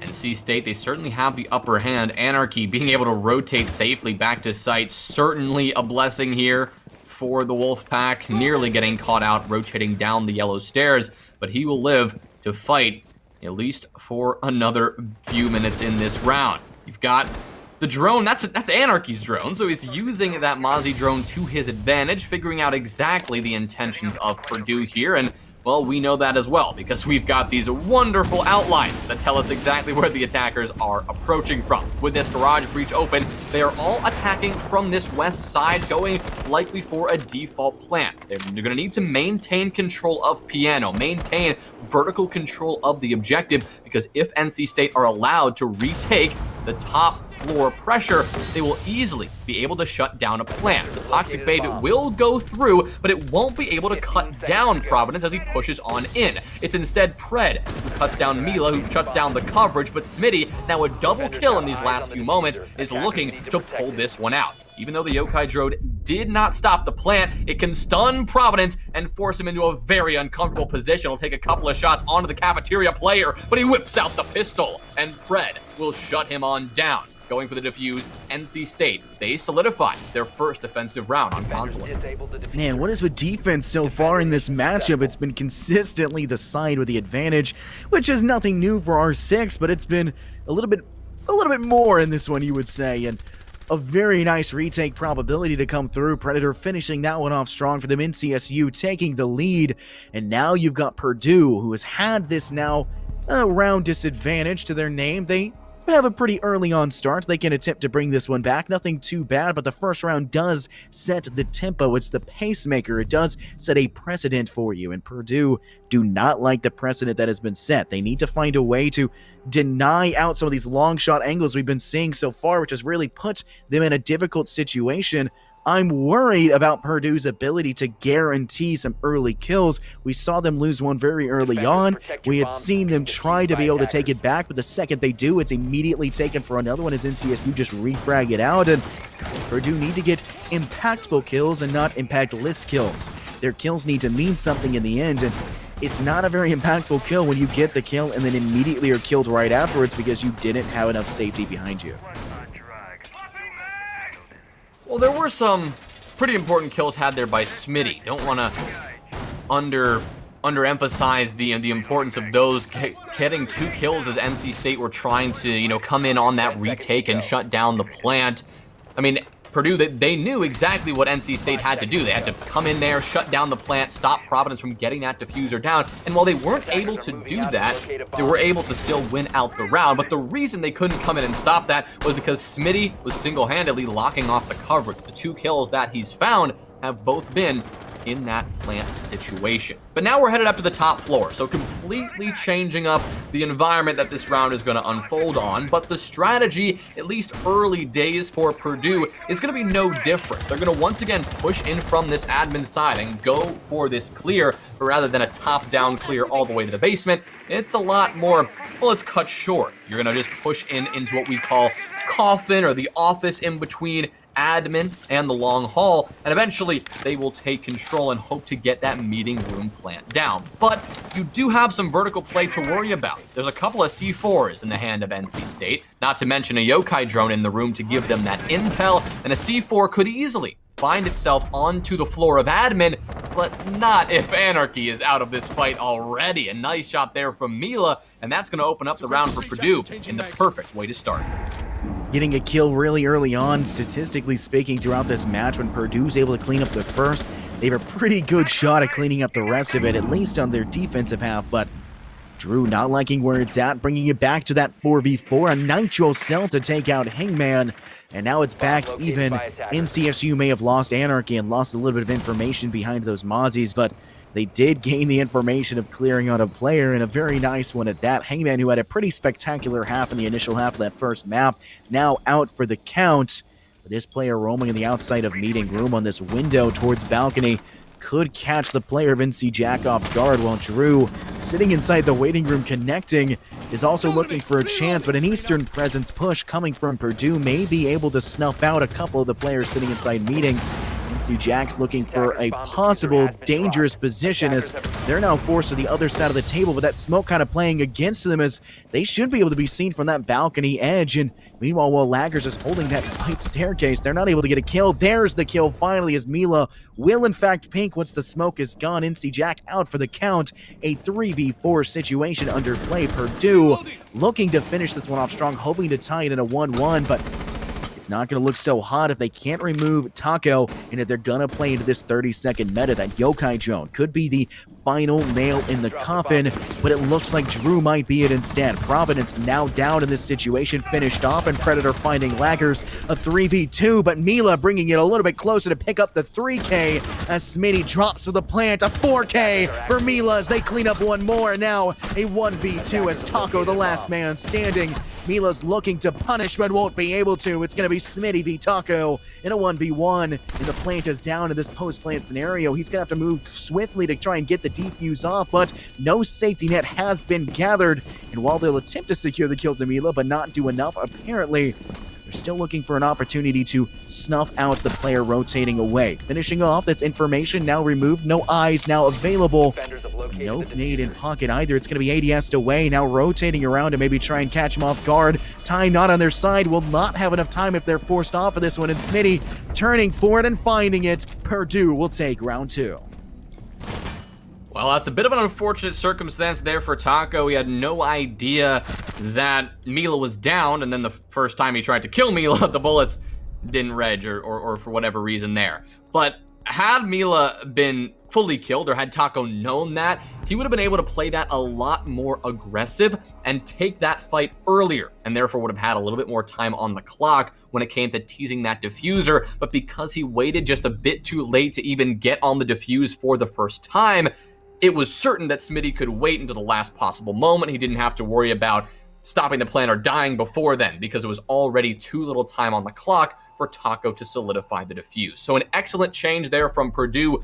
Good job from them matching the round count and bouncing back from the first round loss. That was, again, a pretty typical admin-sided take. They just slowly worked their way in, cleared up through long haul, but the big play that changed the course of the round was Mila not only just sitting and meeting like the rest of the team, but making the full push, going through into connector and collecting multiple 3 kills as a result. It's the kind of strategy you see more in a game like CS or Valorant, where not only do you take the bomb site, but you push further, you push through the objective in order to take control of, what in a game like Valorant or CS you'd call CT, that their side of the map, and you push into their territory and you take that control. That's exactly what Mila did. Got a couple of kills because NC State had just no idea that Mila would be that bold to actually take that map control away from their defensive side. An excellent play that turned what looked like a crumbling attack into a very successful round.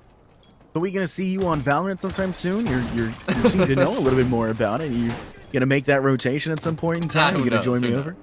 Who knows? Well, I mean, just let me know. I'll send you it in. But no, I mean, you're entirely right. You got to be able to take that aggression stance. And while in Valorant or CSGO, the objectives are a lot more widespread, entirely being on the opposite side of the map, you can still have that aggression to put yourself forward and out there. And it's something that we saw Purdue take a full advantage of. But right now, Predator, waiting for Hangman to stand still, is now doing it. It may be the death of them, now waiting and listening for the opportunity. But Predator did not act on that at all. Still just waiting it out and just trying to bide their time. Maybe a small safety net was there for a second or two, but could have been a very dangerous situation nonetheless for Purdue. I think a missed opportunity nonetheless, but still the 5v5, a minute of time now off the clock, and these Banshees, these Wub-Wubs placed on these staircases will make it a little bit more difficult for Purdue to step inward, but at the very least it's a safety net for NCSU, because you take a look, Drew on that second floor has the option of checking hatch to go towards main lobby, could catch a player off guard, and Purdue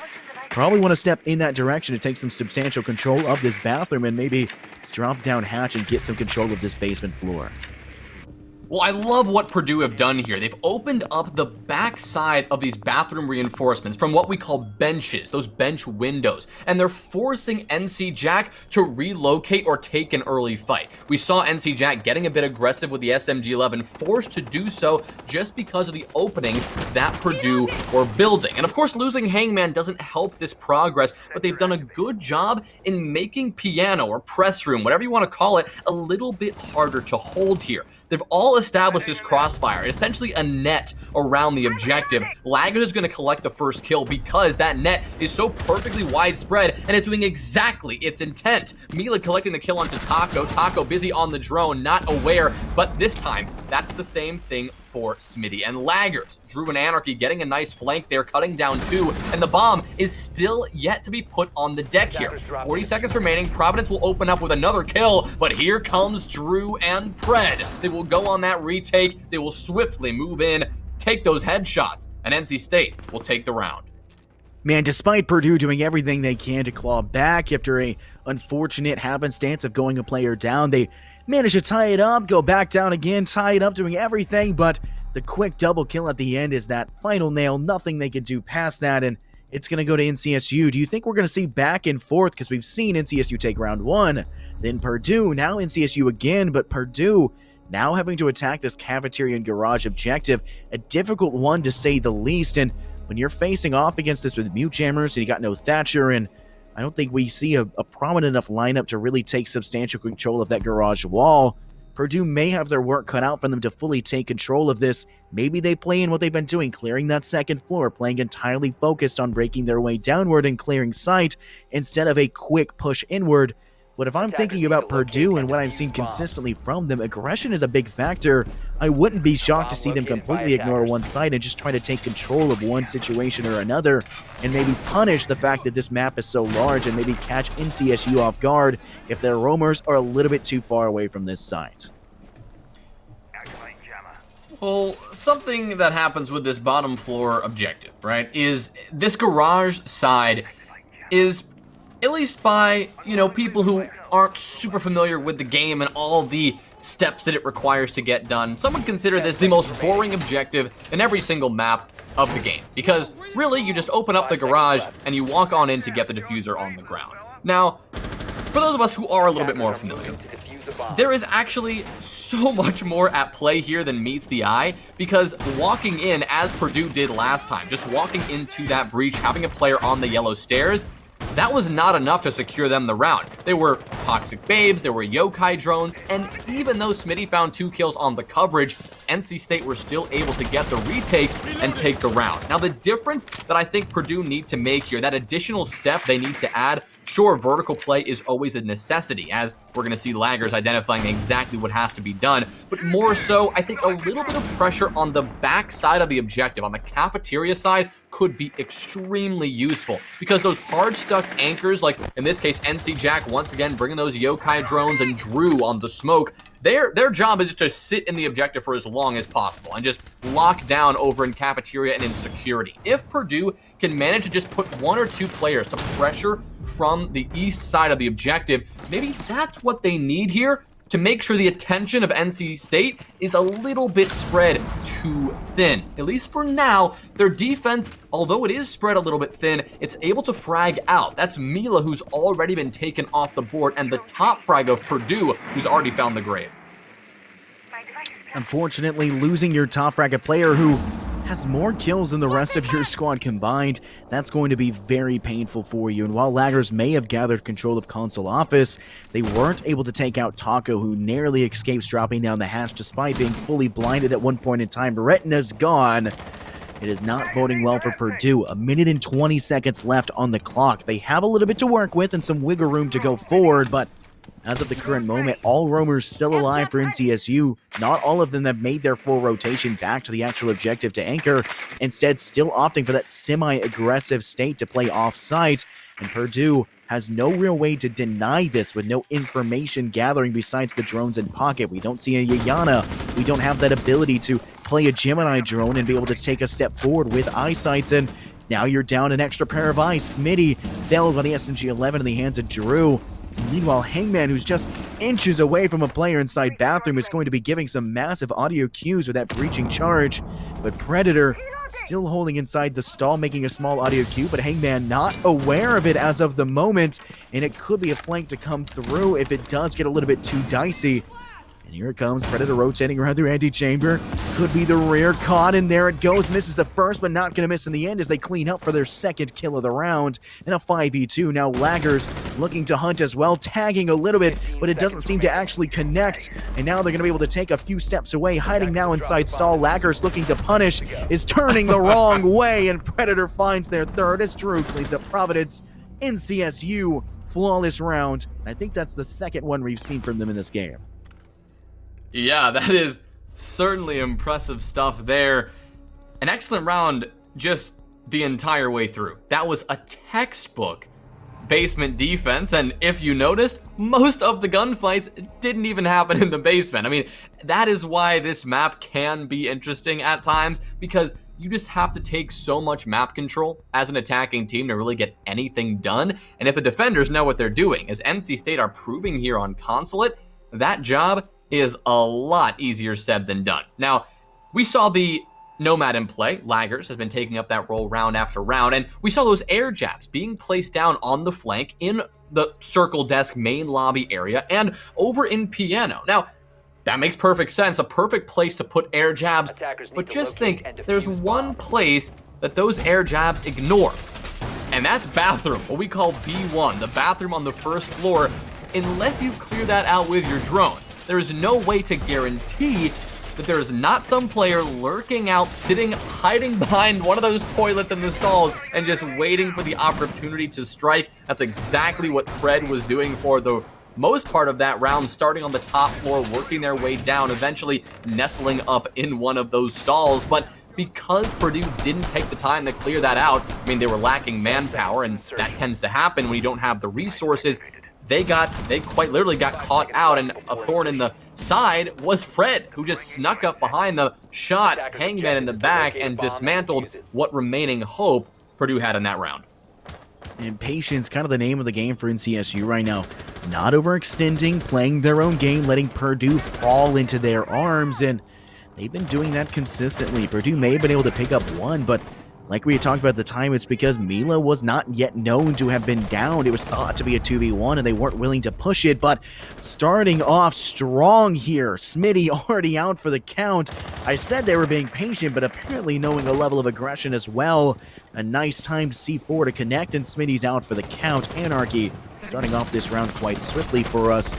Not a good start again for Purdue, and meanwhile, when you turn and look around at every other angle, you've still got every roamer on the board for NCSU trying to catch you off guard the second you step inside, playing, I guess, passive-aggressively, much like if you were to upset your significant other, and they'll play that as well, but NCSU playing that to their own heart. They're being aggressive without actually needing to step out. It's wearing on the mentality of Purdue at this point in time. They haven't found a significant answer to it, and they need to start doing it because they're going to go into this half with only one round victory if they're not able to find it. But there's one. Laggers taking Drew, who narrowly misses their shot to go forward. But Providence saved, now at 20 HP. Anarchy is felled, and a 3v4. Purdue may be able to find the answer if they can just keep this man advantage.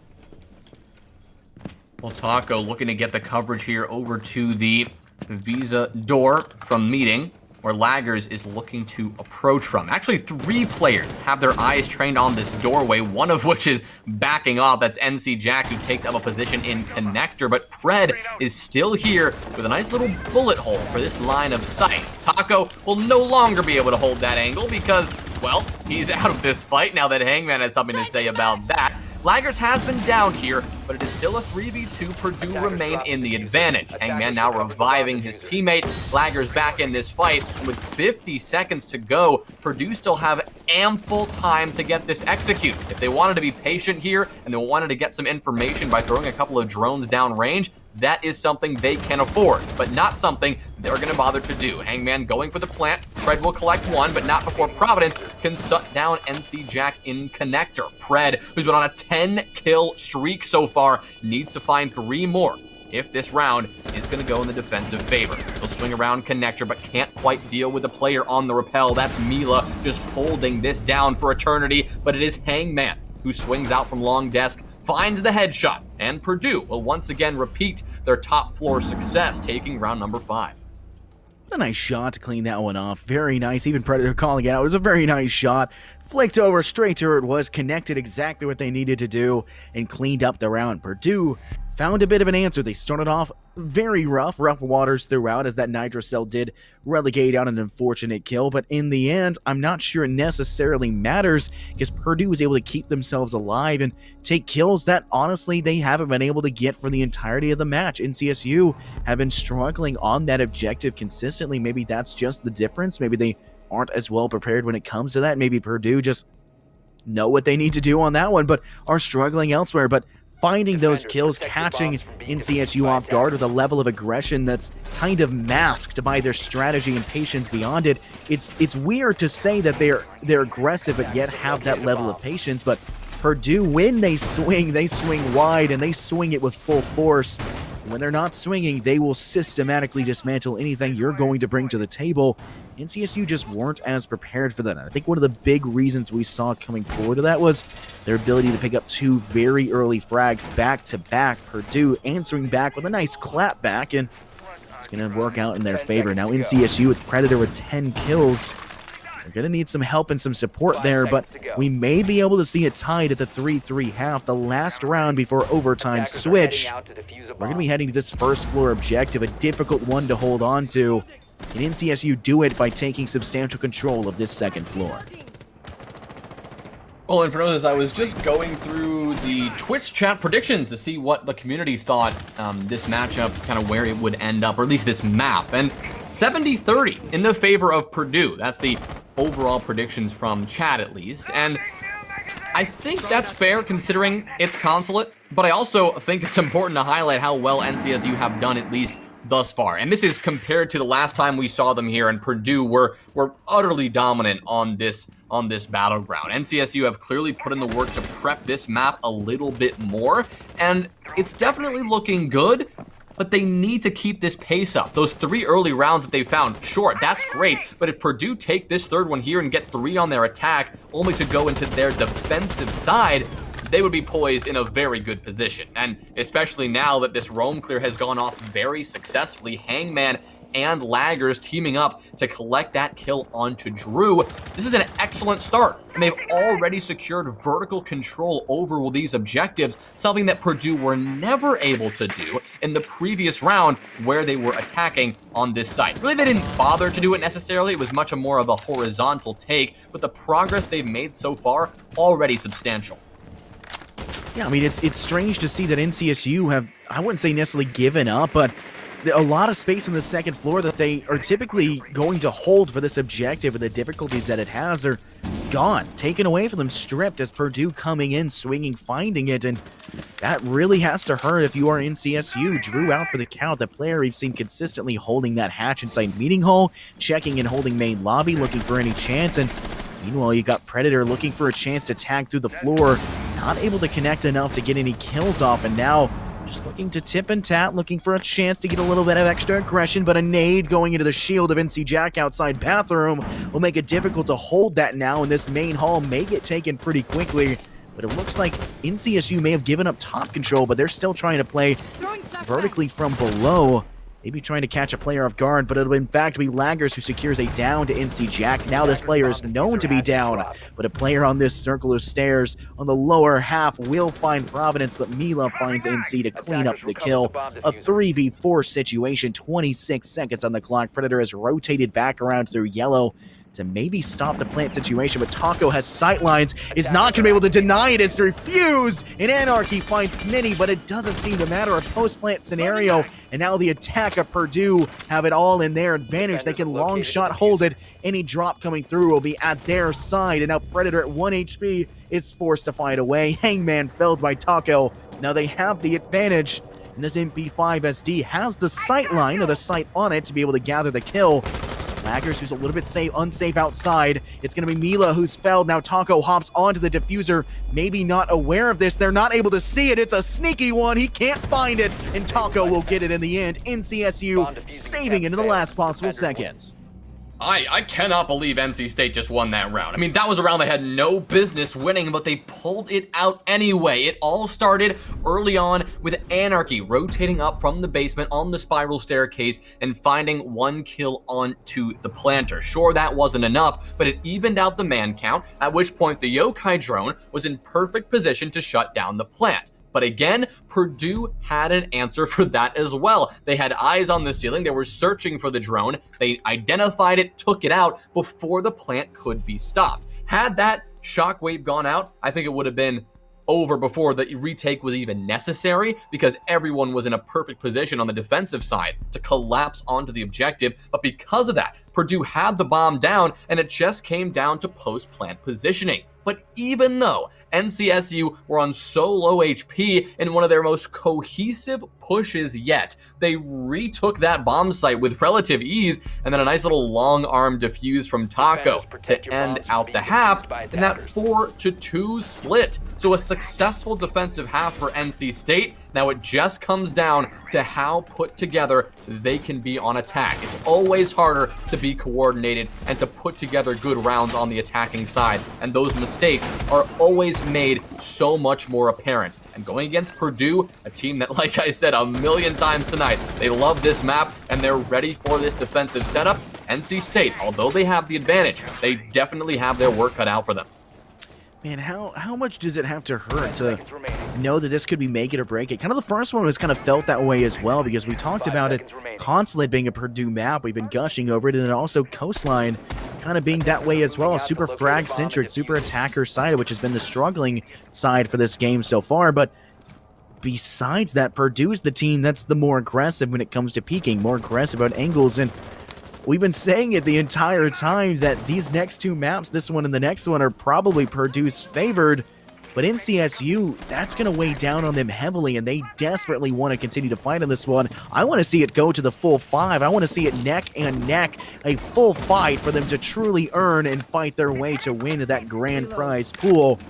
They're going to have to fight for it continuously. NCSU taking advantage and trying to take control of this second floor, working their way from this eastern side and moving towards the west. But I don't think we see any Purdue presence besides the one player situated over towards Staircase and Hangman situated inside that meeting. But this office room is pretty easy to save yourself out of. They've got the shield, they've got a wall to protect themselves, and they've got a hatch to escape from.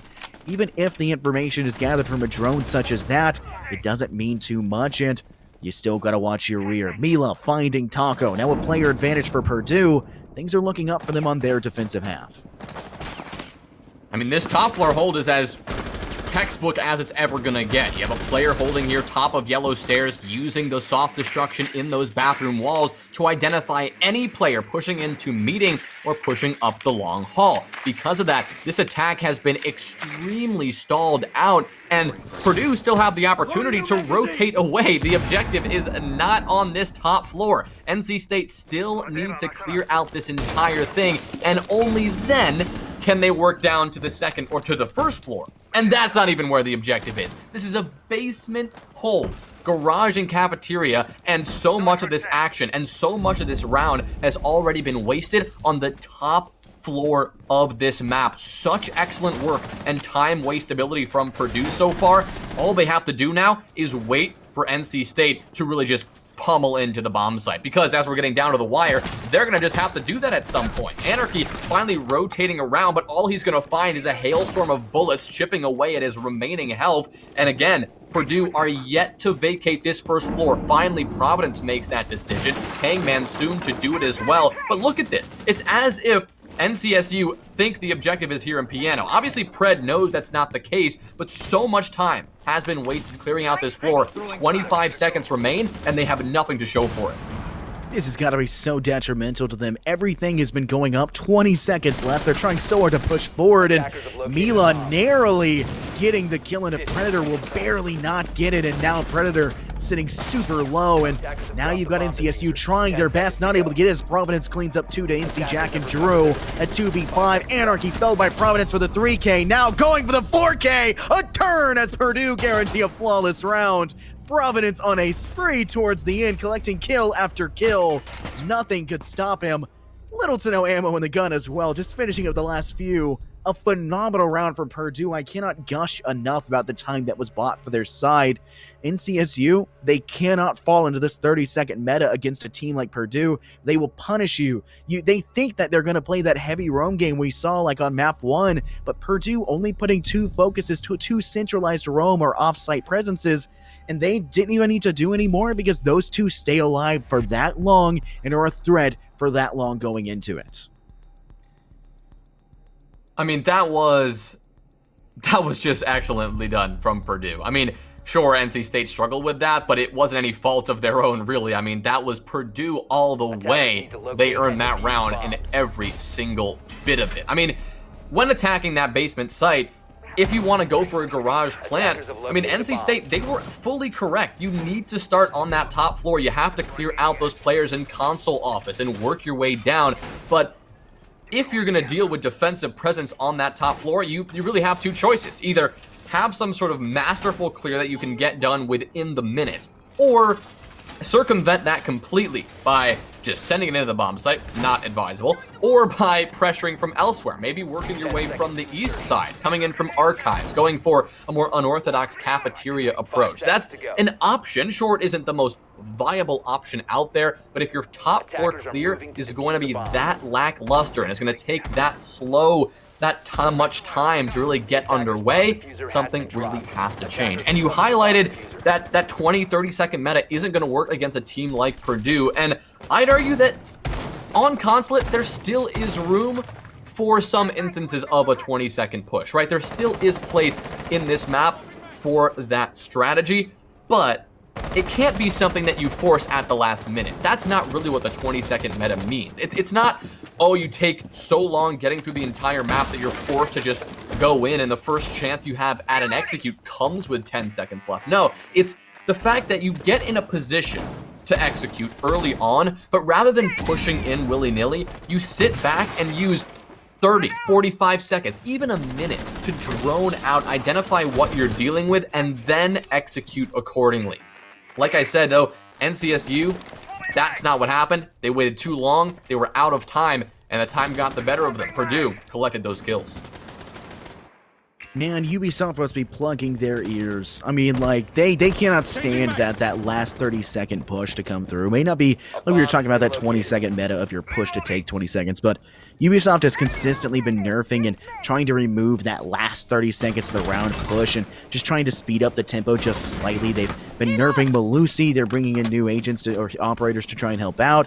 They're doing so much to try and go in, especially like the Gone 6 and everything in between, that maybe Purdue is going to struggle a little bit when it comes to that. But NCSU, they had time to go through, just they couldn't clear in time to go around, and they're able to give themselves a little bit of a lead here, but Taco sitting extremely low on HP may make it still difficult for them.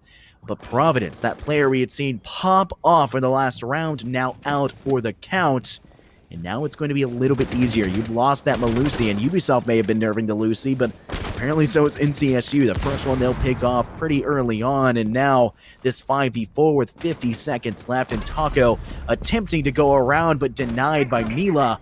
It's looking like it'll be even back up. Information gathered by Purdue. You can see the pings coming across. Laggers losing a fight to NC Jack inside of main lobby. And now Anarchy will begin the plant for this diffuser, but Hangman fighting NC Jack, and they'll hop off of the diffuser as well. Anarchy not feeling safe enough for it, but Smitty now out from Predator. 3v2 as Hangman rotates around, missing the head. No. Hangman cannot do that, but the Nitro Cell is in pocket. Can toss it, will throw it, is not able to go off because they shoot it out, but Mila finds themselves a double kill and then gets up another, but Hangman is still up for the count. Predator v Hangman in a 1v1. They'll peek the corner, and it'll be Hangman who finds the kill. The SMG-11 uncontested. Round 8 going in favor of Purdue. I think there was actually a trade in that final gunfight, but a trade without the bomb down, that is going to go in favor of the defensive side every time. And with those 2 rounds, or with that last round, that marks 2 rounds in a row from Purdue. They've already bridged the gap between them and NC State. 4-4 our overall score line. Now that round was near disaster for Purdue. Anarchy almost had that diffuser down, just chose to get off it. Hangman had a chance at a kill, but missed a couple of rather free headshots. But still, the support from Anarchy, or excuse me, the support from Mila and Smitty was there. They rounded the corner and pushing up those spiral stairs from the basement and coming up just at the right time to find the kill. So excellent work from Purdue all around, making up for a couple of those mistakes.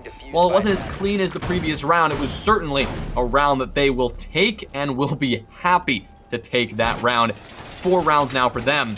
They'll be looking to take this 9th round as well, and they'll be doing it on the split bomb site. The first time we're seeing this one come out here tonight, and this one, the site, of course, Teller and Archives, the official names, one on this first floor and one on the basement side. Now, this bomb site has been increasingly popular as of late, not only in Collegiate Siege, but all across the Siege world, because that top floor bomb site has turned into an absolute disaster. Some call it window repel simulator, because there are so many windows, so many opportunities for the attackers to just sit on the rappel and mow all the defenders down. That is why that bottom floor site has become a lot more interesting, at least to most teams out there. Where's the Blackbeard when you need him? I know that it's even more paper, but with this, as you were saying, as people do call it the window repel simulator, Blackbeard is a pretty annoying presence when it comes to it. You may not be able to see them first, but if they shoot at you, that's 1 or 2 bullets like of extra time bought that you can turn to shoot them, and players at this level should be able to get that flick over there, but obviously not opting for it. Purdue has fought back to tie it back up here. Round 9 will once again bring it back around to see which one will take the lead here in the round advantage or the round differential, but Purdue still trying to play for some aerial views, maybe trying to play systematically, whether it be up, down, or all around. They're trying to find something that will give them the advantage. NCSU has been giving away a lot of the advantages on their defense for the top floor. We noticed that they was given away when Drew had lost in that initial stages of meeting. We're not seeing that really from Purdue. They're still putting a lot of focus up top, a little bit less focus towards this western side, but still a lot of focus in towards the middle section.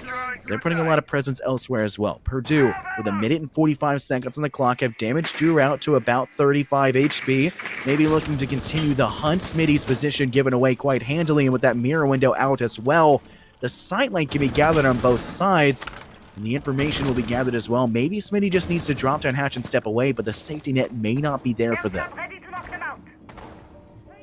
Oh, well, Smitty has the pings. He knows he's being pushed around the corner. Pre-fire it, but Taco wins it out. Excellent heads-up play from the Ash, but now it's feet up and body up into the sky as Laggers will connect with that C4. So the man advantage neutralized, kept even in a 4v4, but with 1 minute to go, Purdue on the defensive side, they still find themselves in a rather comfortable position. The vertical play finally beginning from Pred, exactly what they need to lock off any rotations back to the objective from below. But the next step will be actually getting this diffuser down. But they still are staring multiple C4s. No, okay, Laggers is gone. So that's 1 C4 off the board, or 1 C4 that's already been used, but 3 C4s still in the hands of Purdue. Remaining players below, they've got the heartbeat sensor, and it's all about the timing of getting these down. First C4 ripped and tossed, but it's Mila who finds the kill with her gun instead, and that's gonna mean that NCSU no longer have that man advantage. Ooh, a nice long angle for Pred. He might be able to do it, but Providence escapes by the skin of his teeth, but he can't have the heartbeat sensor up, and that means the diffuser is gonna go down unnoticed. Drew taken down by a nitro, Anarchy taken down by some bullets. That means Pred has to fend off this retake all by his lonesome. 3 defenders all on so low HP here, but Hangman, he's going for the defuse. He's nearly done. Pred has to go for it. He'll get one, but the coverage, the body block from Providence to shut down the attempted destroying of the diffuser, and it will be a round for Purdue. An excellent retake to take the round. Oh my goodness, that angle was dirty coming from Predator up top, but when your teammates are downed and you've got really no way to get to them or to support, if they can just get to it and get the defuse off, in which they did, he barely makes it back in time to get some shots off, but that body block, pristine in every single notion. Everyone knows the SMG-11 isn't the highest damage weapon there is. You can soak up those bullets, it just fires fast and has a recoil pattern that this could leave some to be desired, but it can connect to heads pretty easily with the way that it kicks. But the body block, Purdue coming out with that, trusting in the teammates to say, hey, eat a couple shots, I'll get this one handled, and it's exactly what happened. A phenomenal round to go in favor of Purdue. They're now ahead for the first time, if I am correct on that, in this matchup for this map. NCSU have not been able to find an answer on their attack. Purdue struggled as well, but NCSU haven't gotten a single one while Purdue was managing to find 2.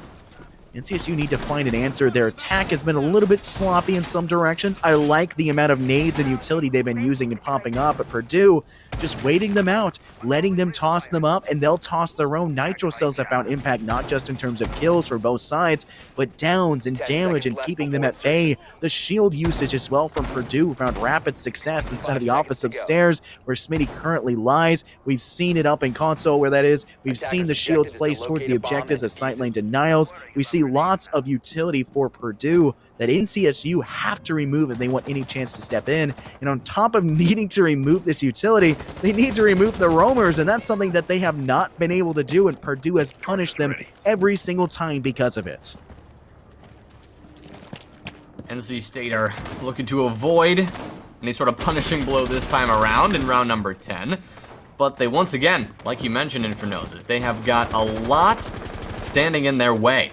You've got some players on the top floor, Mila, one of those pesky roamers who just refuse to go back to the bomb site. But NC State, they're changing it up here. If you remember, last time around, they walked right into that top floor, but could never even get to that basement site before the time really ran out. This time, to avoid that, we're seeing a very direct approach. They already have the wall open. The Selma charge has gone down to give them a potential run-in of the white van plant spot. But having noticed that yokai drone, this strategy is, well, it's completely telegraphed to Purdue. They know exactly what NC State are trying to get underway, and now that means that Purdue should be able to use the vertical play against the attackers here. If you put someone in piano and you open up the floor above the reinforcement, you can surely deny that plant as long as you're on top of it. Providence is not up there right now on the basement site instead, just directly contesting from behind the white van, as well as Smitty, both on-site players. Pred gonna take a little bit of damage there. Laggers dishing out a little bit of that as it's just a waiting game. All 5 attackers just stacked outside waiting to make their push. I really like to see the nades that were in hand of NCSU, but too many of those have been burned to ADSs. They didn't toss enough. They weren't able to relegate those out, and unfortunately will bite them in the rear. But being bitten first in terms of kills will in fact go as Providence is felled out. And now Hangman, who's taking a little bit of damage despite the microwave going through, could be a little bit difficult. Purdue, now Hangman and Mila out for the count. NCSU maybe have found an answer to this. They've taken themselves in a position, but Smitty not wanting to go without a fight, and Laggers will as well. Now a one-man difference as flashes will be thrown out. It's Smitty, and of course Laggers trying to stay into this one. Smitty out as Taco finds it from above, but Laggers is not going out again until Drew is able to secure it. NCSU will take round 10. They may have had their entire strategy just given away in terms of that yokai and information, but they were still able to act, get the kills, and secure themselves a W.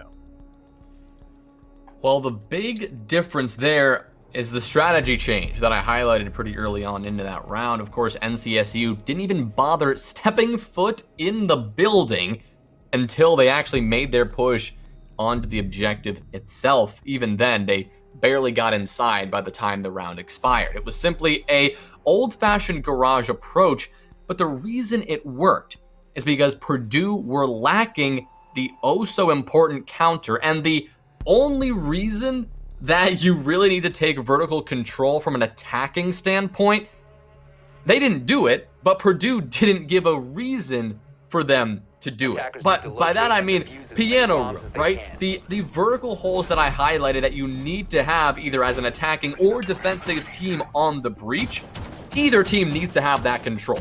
Somebody has to be in piano at all times, and if you're not in piano, you need to be actively fighting over it. We didn't see NC State push in there, and that means Purdue could theoretically hold down that room for free. If they had someone sitting on those holes above the garage breach, they would not have had to swing the angles from white van. They wouldn't have had to play so aggressive, and honestly, kind of weird on the objective itself. They didn't have to swing those things because they would have had someone looking down from above, telling them exactly where the push was coming in from, and someone who could shut down all of the default plant spots. That did not happen from Purdue. Of course, there was a player outside the windows making that a little bit more challenging, but if the attackers do not go for a top-down clear and they do not take piano control on a garage defense, you need to apply the vertical pressure yourself. Purdue didn't do that, and they didn't take the round, and that's not a coincidence at all.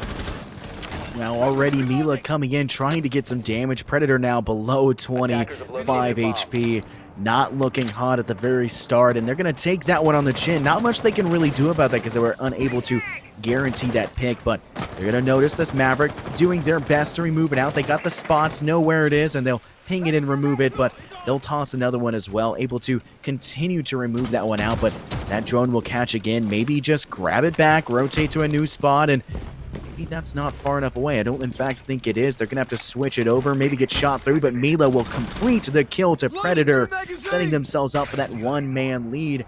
Exactly what you want to see in this situation. Purdue, who had taken a lot of L's in the last round in terms of losing a big man differential, now starting off fairly strong, but the information of this Kaid player of Providence in that position is known, and any attempts at which to remove them will be pretty audibly given away as they'll try to lie down and Maverick trick out this bottom of the wall to maybe get some sightlines onto the feet, but Providence is still readily available to maybe deny some outlooks, looking through the Maverick holes themselves, trying to use them against the other team. Finally, this painful minigame will be over with. The where the heck is the electric law on the wall game that NC Jack was playing with the breaching torch, finally he got it. So we don't have to watch that happen anymore. That was painful to witness and honestly hilarious, but there are a couple of other mini games that we need to see transpire, one of which forcing out Mila from Circle Desk. I mean, if NC State want to undergo that task. Drew taking a little bit of an engagement there. No, losing out that engagement. Mila instead, the one to collect the kill, and with Smitty still in this top floor control. And we did see those vertical holes being at least prepped by Purdue. We can only expect the adjustment that I called for will be something that we see in this round. There it goes. Mila has now resumed that position and is holding all these vertical angles onto the exact position where he knows NC State have to run in. This means that nobody has to play aggressive. Nobody has to challenge these long angles. They can sit back and wait for the Taco and NC Jack push. Because with 20 seconds left, something needs to happen. There it is. NC Jack walks in, gets immediately fried. Sure, Anarchy has the coverage, but that is simply not enough. Hangman finds another, Providence to round it out, and Purdue adjust perfectly in round number 11. Nothing that NC State could do with a direct approach that failed to take control of above. Man, I'm usually never a fan of watching the same objective twice, but Purdue did exactly what I would like to see when people do play the same objective twice. When you play the same objective twice, it kind of breeds complacency. You say, oh, we just changed this one thing and maybe that'll be enough. Purdue switching it up on its head, doing exactly what they needed to do, changing a drastic amount of differences. And I think a lot of that was because of that excruciating minigame we talked about of that Kaid and Maverick 1v1, the Mintel game happening. That was exactly what they needed. It bought time. You see Milo winning an engagement, 2 back-to-back, taking and securing, no chance for them to step inside, and ultimately NCSU didn't have an answer. I think that we needed to see a probability of maybe doing window repel simulator and repelling on that outside window of Grand Piano, trying to get a sightline across. It may be dangerous, but it will also allow you to at least force them to step away from it. But we didn't see that. They relegated too many on the actual roam out. We're too worried about potential. I want to see an air jab on that main door. I want to see them go for that window repel to deny Grand Piano. And that's how NCSU could have a way to deny that aerial view. But you still have to worry about the actual players in the objective. You may be able to cut off sightlines from above, but you're not able to cut off sightlines from anywhere else because everything you had in terms of denying out like a smoke or anything in between, NC Jack died with it in pocket or not being able to get it off in time. And unfortunately, it goes to the wayside. They're going to shoot you 9 times out of 10, and that's exactly what happened. 5 seconds remaining. Well, it is match point. I mean, and we've come a long way on this map. This has been, I mean, this is everything I've asked for in Infernosis. I mean, you come off a Villa that looked like it did, and you come to just such composed play from both teams, and I've loved what we've seen so far, and Purdue, no doubt, are loving the effort that they're putting down. They're sitting at match point. They have 1 round up here, and to bring this one back, NC State, they'll need 1 round just to force overtime. Now, we can't go to Garage again because Purdue made the adjustment and they took that win, so we'll be heading just 1 floor up to lobby and press room. That means that the top floor is more important than ever, and you cannot execute on these objectives unless you undergo these necessary steps. Pred, on the forefront of that push, is going to take almost all of his HP worth of damage. A little bit of a scuffle with Mila there, the player who has just been roaming and fragging out. 13 kills so far. Pred has 16, so really is the top frag in this lobby, but everyone on NCSU is going to need to step up if they want to take this round. They still have to deal with these top 2 players, and already 1 minute has transpired. Now, this is not like the basement site. The objective is 1 floor closer, so you don't need to go for as heavy of a clear. And, well, Smitty just vibing in Visa, I suppose. He'll be taken down, and Drew will be vindicated that his efforts were not for nothing, at least. That's going to be the man advantage. Minute 30 in for NC State. And vibing in Visa, and those are some bad vibes ultimately in the end. Smitty will be felled, and a pretty good outlook there to clean that one up, taking control. And like you had talked about, this is that single floor in the middle. It's a little bit less, and I think that both NCSU and Purdue kind of gave up control of that second floor. So they're kind of looking for, I guess, a more lateral in terms of bottom floor look up and try to fight it off, which isn't a bad strategy. But take a look over at Purdue. They only have 1 nitro cell left, or at all in general, actually. So if they want to have impact with that, they're really going to have to make sure they connect with it and get that one off in a good direction. But Mila, who has been droned out, we know that for a fact. His position will need to be switched, does not know themselves they have been droned out. So it's going to be difficult for them to decide where to move. But with 30 seconds on the clock, they'll need to decide quickly as Predator drops a nade to maybe clear the shield that could be placed in front of Bathroom. But NC Jack out for the count from Mila, refragged back by Taco in a Toxic Babe toss. But I think he's actually outside of it, and Anarchy will get it down with no damage done, and Providence will be felled. A 2v4 situation as Laggers and Hangman are the last two remaining. They want to try and win this one off. They can send it all home into map 3, but we may be going to overtime. Hangman stopping the bleeding just slightly, but Drew takes out Laggers. A triple kill and a 4K for him in the end. NCSU saved by Drew. We're heading to overtime. Drew making the plays. Laggers missing a couple of key shots yet again, and not what Purdue needed from their, new player on this roster here. And to see that round shape up, I mean, that was one of the more impressive NC State rounds we've seen. Not only do they do a good job, early taking some vertical control, but at the same time, they were made sure to apply pressure from that main lobby side, making sure that even the anchors on Purdue could not get complacent. With the multiple angles they were pressuring from, the moment that they had some semblance of control over Meeting Hall above, they could just push right on in, and they could take those gunfights. And because they were playing off one another, they had the long coverage from outside as well. They found a lot of those kills accordingly. So an excellent job from them there, but now our focus has to shift. We're headed right to overtime, and because NCSU were able to pick their starting side, Purdue have elected to kick things off on defense, and, well, that is no surprise whatsoever. 4-2 on both defensive sides for both of these rosters, so no doubt Purdue find themselves in the advantage. Going to be a difficulty, though. We're seeing this basement objective again for that garage and dining it. I think this is kind of a smart and also a bit of strange decision. When you think about this one, we have seen NCSU come out on top for one. We've seen Purdue come out on top for one. And while I think Purdue's victory in their round was a little bit more dominant than, say, NCSU's was, I'm not necessarily sure this was the objective of choice to go for, but nonetheless, Purdue opting for it. I think if they just continue to win that lockdown situation between Anarchy and, of course, between the Caida Providence, then they'll continue to have that dominant reign. But the person that gave you the victory in that round was Mila, who's on a 14 kills in this game.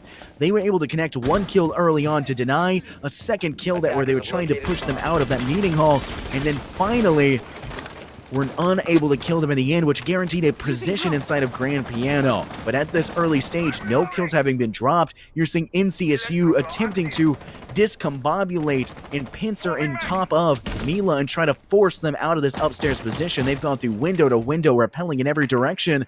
Nothing connecting so far. At this point in time, Purdue are just buying time. Time is on their side as a defensive player. The sixth man on the field, Father Time, now against the 4 that are left. Now the 3 that are left as Mila and Smitty connect.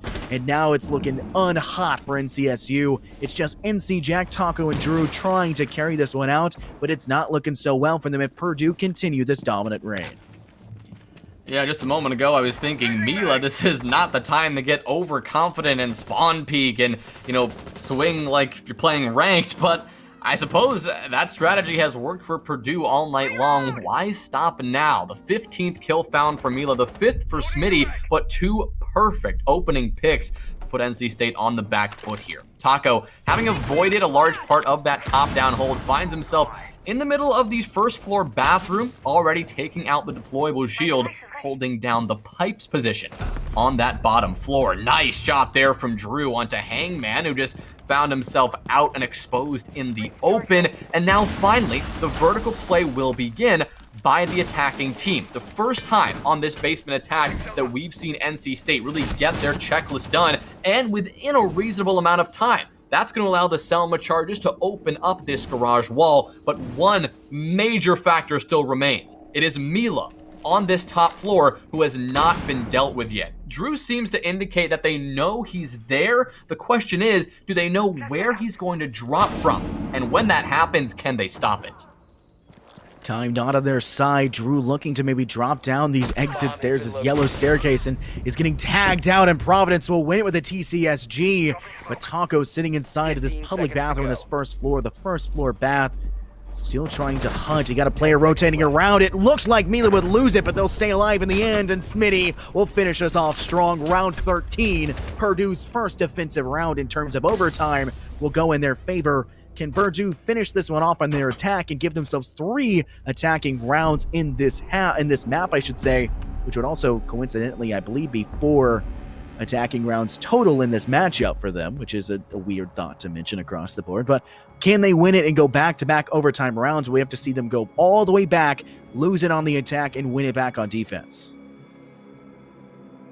Well, NCSU, that definitely wasn't one of their cleaner attacks, coming off of a rather decisive one, really working through those steps and turning into a little bit more of a messy one. See, they got their checklist, they kind of skipped down to the bottom last steps of their checklist. And when I say checklist, I'm always referring to the arbitrary list of things that attacking teams need to do before you can actually get the bomb down. And in general, most maps, there's a similar framework for that very list. It's identify what kind of roam you're dealing with.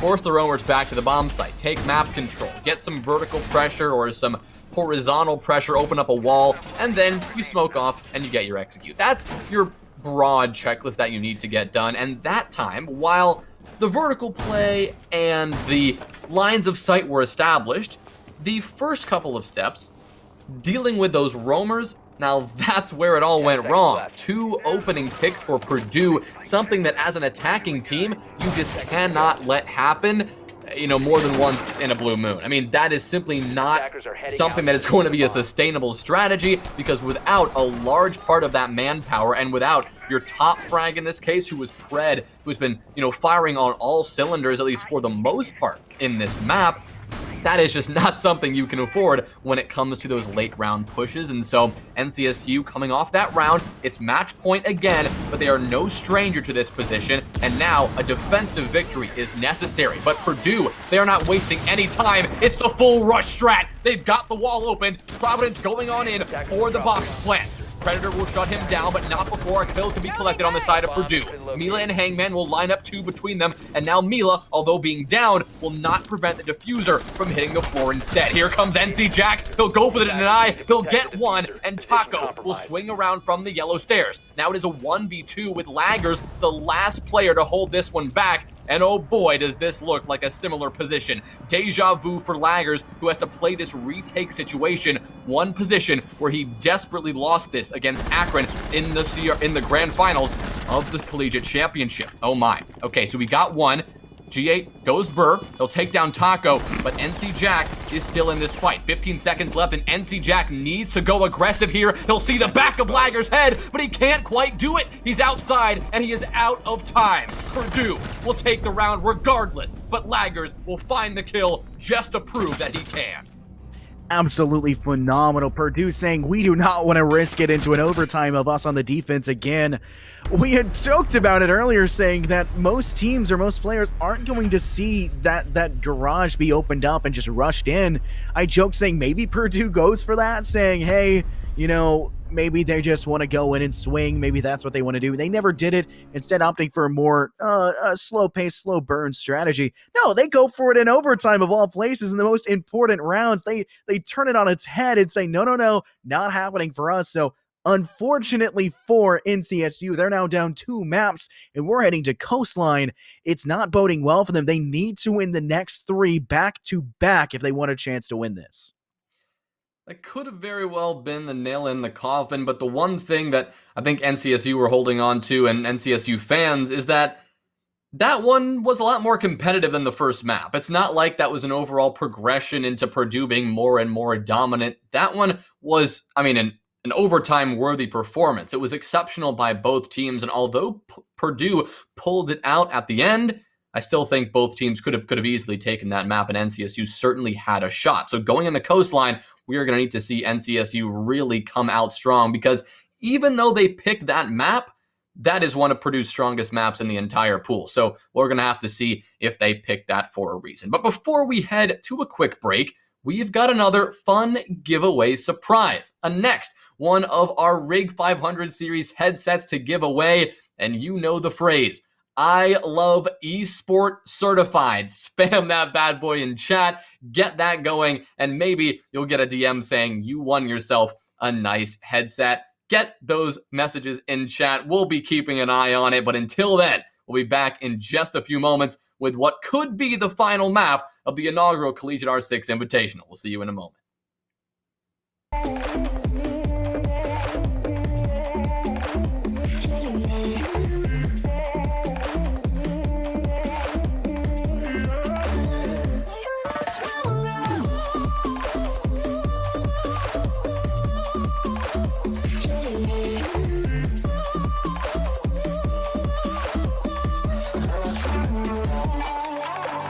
Ain't no luck finding real love. Gotta know where to look. Time moves fast, and I've grown up. Yeah, I want to. Used to pay my mind like standing on rainbows, playing it cool. I haven't felt this in ages, and I've no more patience. So won't you please stay a bit longer? You're making me stronger, making me stronger. Stay a bit longer. You're making me stronger, making me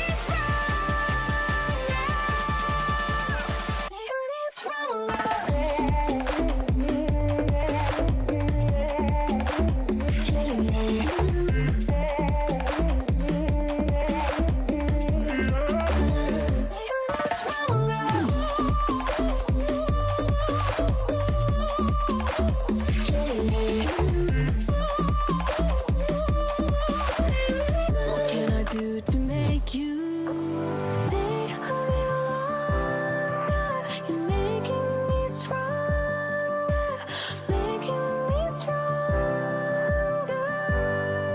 Stay a little longer. You're making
street lights lit this town like a fire in a blaze, gotta burn it down. Can't be afraid to leave this out.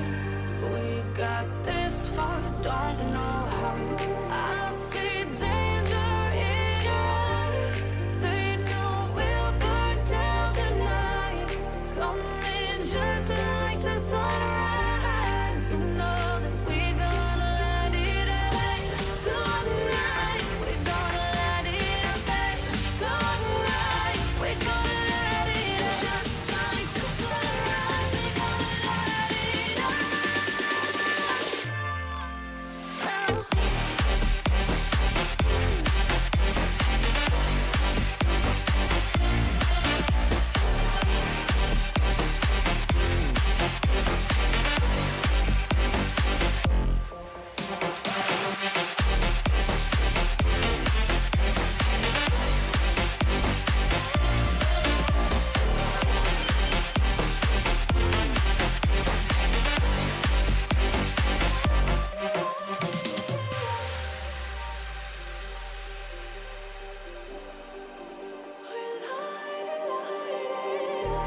Just like a spark that's breaking out. Can't make a stop, can't turn back now. We know that there's no room for doubt. No, we can't turn back now. I see danger in your eyes. They know we'll burn down the night. Coming just like the sunrise. You know that we're gonna let it away. Tonight, we're gonna let it away. Tonight, we're gonna let it away. Hello, everyone, and welcome back to the CollegiateR6 Invitational, sponsored by Esport Certified. Of course, this wonderful event could not be possible without our sponsors at Esport Certified, so we got to tell you a little bit about them. You can head over to www.esportcertified.com to check them out, and you can find your new gaming gear destination for college and university students exclusively, specializing in a wide variety of PC gaming gear, headsets, mice, keyboards, and more. Top brands, Razer, HyperX, Rig, it can all be found there. So head over to their website and take a look, because this series is only heating up. So if you've got a moment, you can give them a shout. But Infernosis, this has been an incredible series thus far, especially that last matchup. But right now, Purdue sitting up 2-0 in this best of 5. Absolutely looking forward to this one. Coastline, such a Fragger-centric style map. One of the only maps in R6 that is pretty handily attacker-sided in a lot of ways, and that's just not something you've very heard of. And for kind of the pacing of this entire matchup today, attack has been so weak on both sides. Purdue only winning, I think we came out to, what, 4 or 5 total attacking rounds on those two maps? Like, was not looking hot. Wait, let me think about it. It was 4 attacking rounds, I believe, in the entire map, this entire game so far. It has not looked hot for Purdue. NCSU is not much better in that account. It's just, it hasn't been. In fact, I think NCSU might be even more negative. I haven't kept note of their attacking rounds. This is weird for me. That's a little bit strange for me. But attack has not been the favored side, and I think one of the big reasons for that has been that ban of Jackal, and that is a massive go-to ban when it comes to Coastline, specifically removing that player, not having the ability to use that Nox and, you know, spot out the footsteps and catch these prowlers, these roamers off guard. Instead, we're going to have to rely a little bit more down to basics roam to now. Maybe we'll see a gridlock as well for some of these tighter hallways. Toss those down on Cool Vibe stairs. Toss those down inside a Sunrise bar. I mean, anything you need to do to cut off rotations, you have to do it, because this map, this hallway city, it's just so consistent across the board. It's a perfect square with that internal skylights. You have to worry about everything there is to worry about. But we are actually going to be able to see a Maestro come to the table, not being banned out, but a toxic bait wielding smoke will be instead.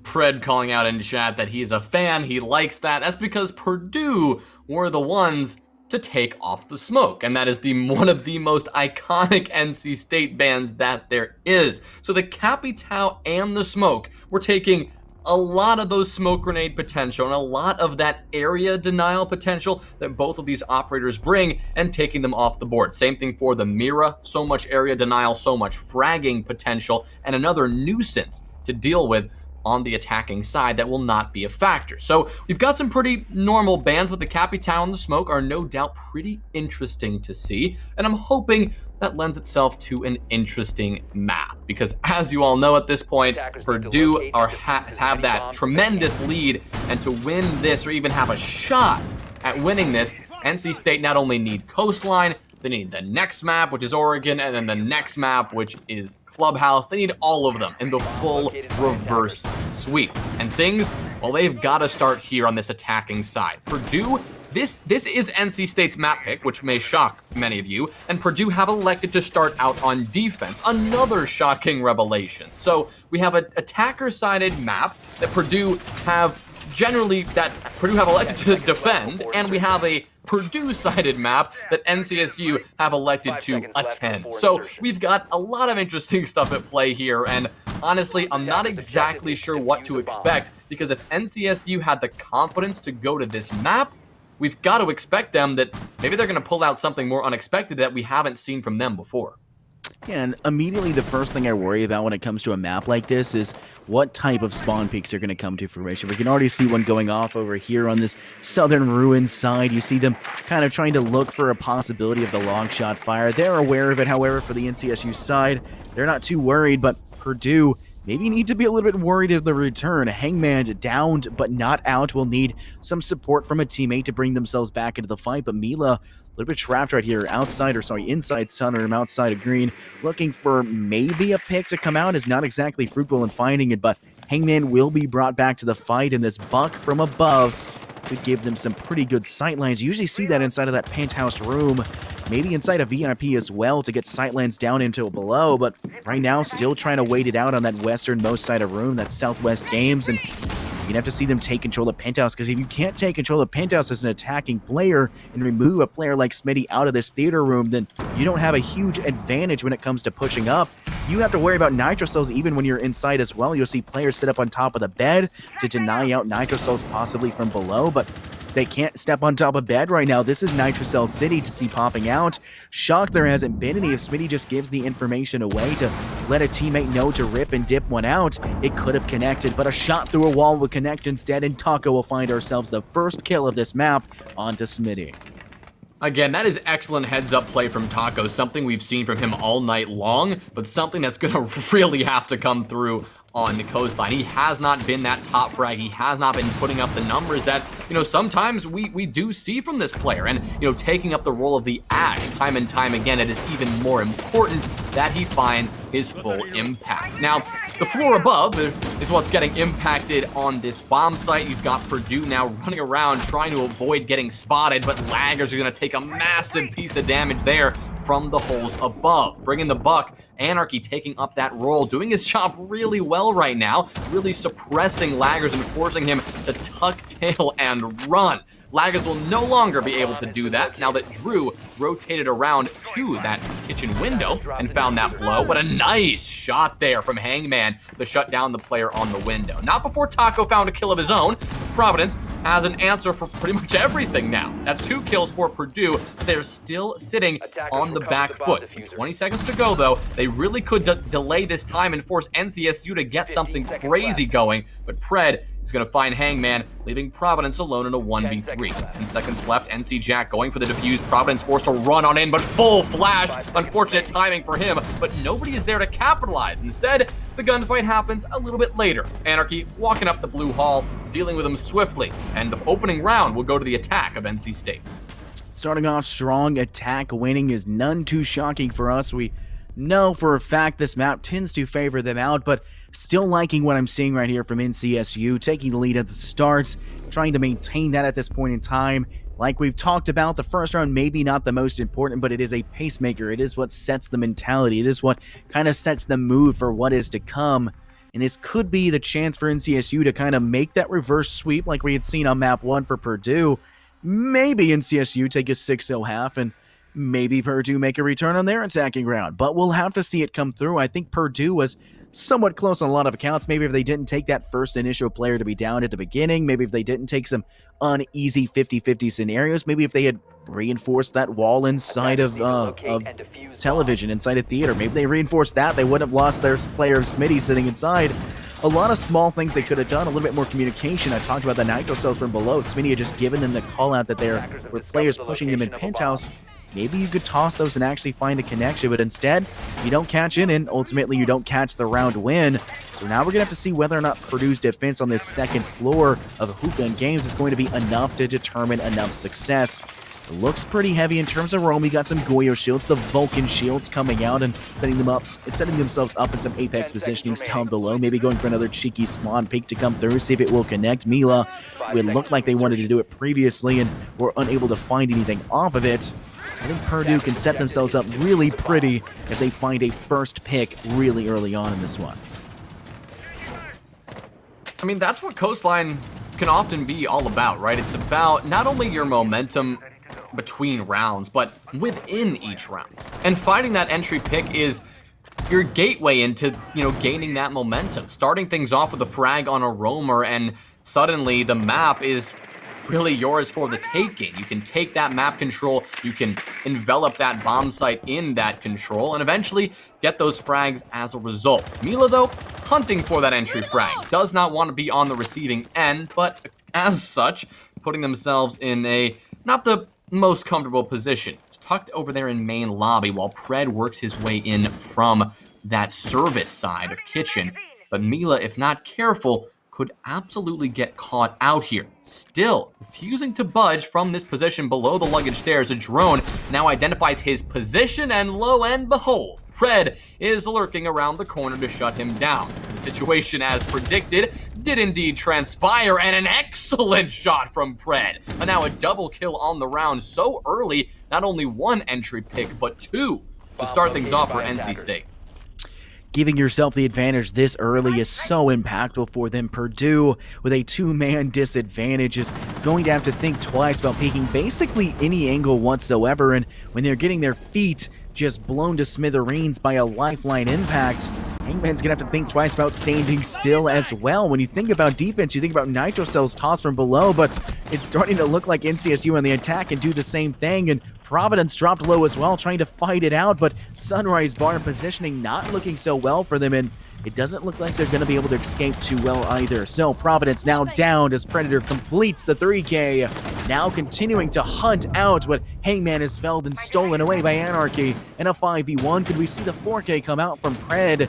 It could be the situation as they're beginning to step their prowl forward, but Drew with the diffuser could make it a little bit more difficult and force Smitty to take a step in a different direction. Getting T-Sport as well. They'll try to step through, but Pred is denied of a 4K and shut down as Smitty will find it. A 4v1 denied of a flawless victory for NCSU. Purdue just in desperation, dire straits right now. Smitty just holding in the backside of Hookah Lounge is going to be felled by NC Jack, and NCSU will win 2 rounds back-to-back. Attack substantial right now. Again, excellent job there from NC State, even stronger than before.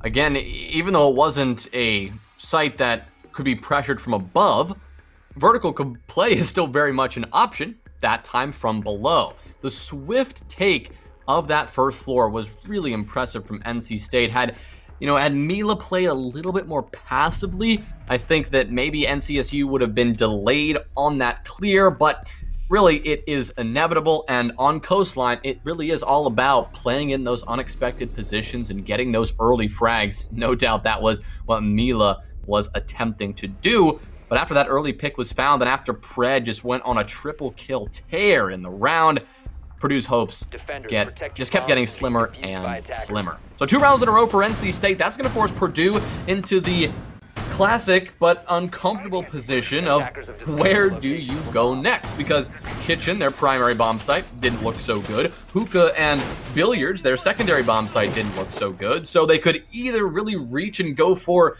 Blue and Sunrise, or they could head back to a bomb site that did not work out so well the first time. And now the real question is, are they going to make any major adjustments? Just based on this setup here on the top floor, doesn't seem that many adjustments are going to come down. I'm wondering if they're going to reinforce this wall.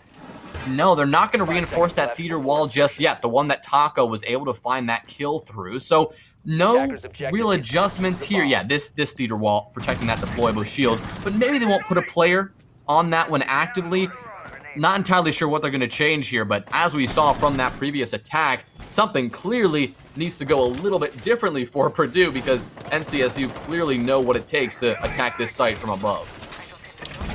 NCSU still looking to continue this reign, and Purdue is just trying to stop the bleeding ever so slightly. It just hasn't exactly been working out for them the entire way around.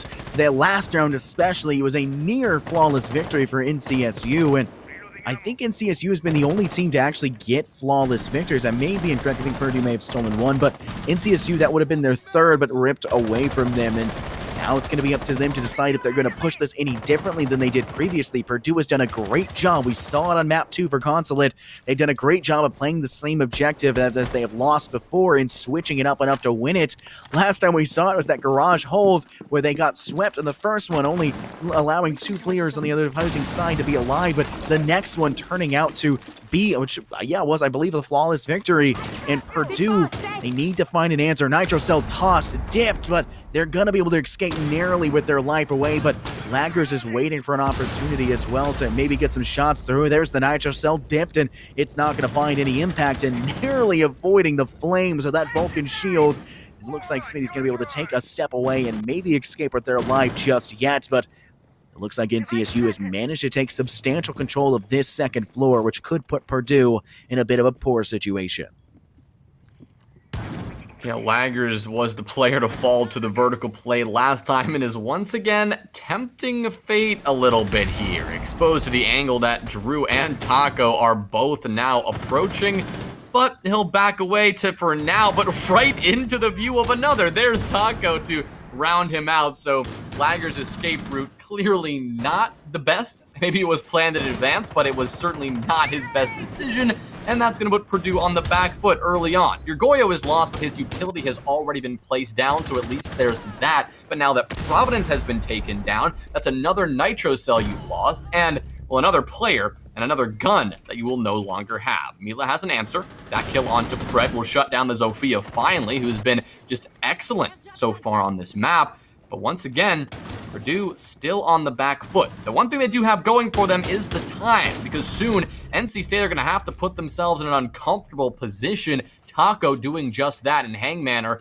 will collect that kill happily. Well, NC Jack was not playing close enough on his player, so now they'll have to make the decision where exactly to approach from. They're not getting on this first floor. Finally, Drew will go and get this plant down, and with no defenders even near the bomb site, that should be able to go down successfully. But no, the fire from the Vulcan shield stops the plant at the last moment, and the indecision and the slow transition from the vertical control to the execute, that's going to cost NCSU the round. The patience, Purdue, excellent job all around. They'll take round number 3. How close was that shield from not getting the kill on that plant? I mean, just couldn't have been longer than a second away from that. That's going to be so painful to think about as a player, and just how close you were. Purdue will steal the round away from them after a chance that they had to come back and make the resurgence and get the plan to make it a 3-0, but Purdue with the Vulcan shield, that absolute phenomenal Goya shield to come through, not much to deal with it. Unfortunately, we're going to have to do, I believe, a rehost due to internet connection problems, connectivity issues, something along the lines of that. We're just taking a quick second to reset something on our end, but the game is still going on. We're just about to get into the prep phase here, but I really do like what you emphasized there. I mean, that was another round that looked like it was NC State all the way, right? They had the opening kills, they had the vertical control, and they were running through their checklist very efficiently. But just when things came to that transition point, actually going to that first floor and making the execute, that's where things went a little bit awry. And it's because Purdue made the conscious decision not to sit back and wait for the push to come in, right? They pushed up some staircases. They played aggressive. They didn't allow the jump down from courtyard. They didn't allow the rotation down from the cool vibe stairs. They made sure to be carefully watching all those transition points that the attackers are likely to undertake, and because of that, NCSU just were not ready. They didn't face that resistance last time, and they weren't able to get that attack going. Had they maybe prioritized that service side, jumped out the window in penthouse, gone around, maybe rappelled out the window and did something in that regard, that could have gone a little bit different, and maybe they could have circumvented the defensive presence that way. But by walking in to Purdue's expected and open arms, I mean, that was an excellent way to give Purdue the round. Yeah, and unfortunately for NCSU, they will now have a 1-round advantage after they had the 2 initially. Could have nearly made it that 3. I mean, it was so close. I'm still just kind of in shock and awe about it, but the next round underway, and we had finished and fixed up the problems that were occurring, but Hangman will secure a first kill. From the looks here, it almost looked like Smitty, but it'll be Hangman with the MPX to find the kill. It will guarantee Pred out for the fight, and now NCSU with a 1-man disadvantage. Purdue starting off this one strong. Maybe just a 1-round win was kind of the mentality boost they needed to kind of figure out what they needed to do, and I mean, we'll have to see if it'll pan out for them. Purdue on the prowl. Hangman finding a second on top of it as Anarchy out for the count. And a 3v5, Drew also nearby. Hangman will need to look to either escape from the situation, try to fight this one out, or at least give the information in the end. They do have a nitro cell to work with. It's better to toss it and use it now before the firefight goes, and you would die if you think you would die than to die with it in pocket. But it looks like Hangman is going to take out the drone, remove information. They'll still be spotted out. Something is still tagging them, and they're still trying to look for a chance to go for a peek. Player coming around, they'll double peek it, and Taco will find it. Now a 3v4, NCSU stopping the bleeding just slightly, but that's still at a man disadvantage.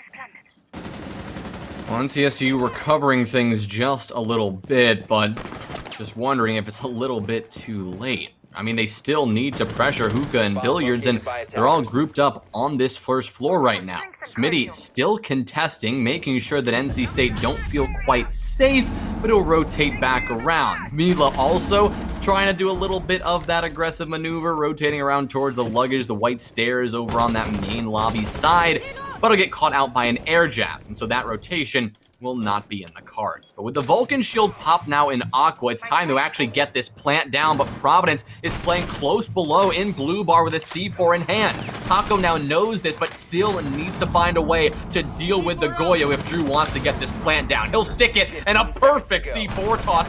Kind of felt like an accident, but Providence will take down Drew. There it goes, Providence with a triple kill in the closing moments to give Purdue round number 4.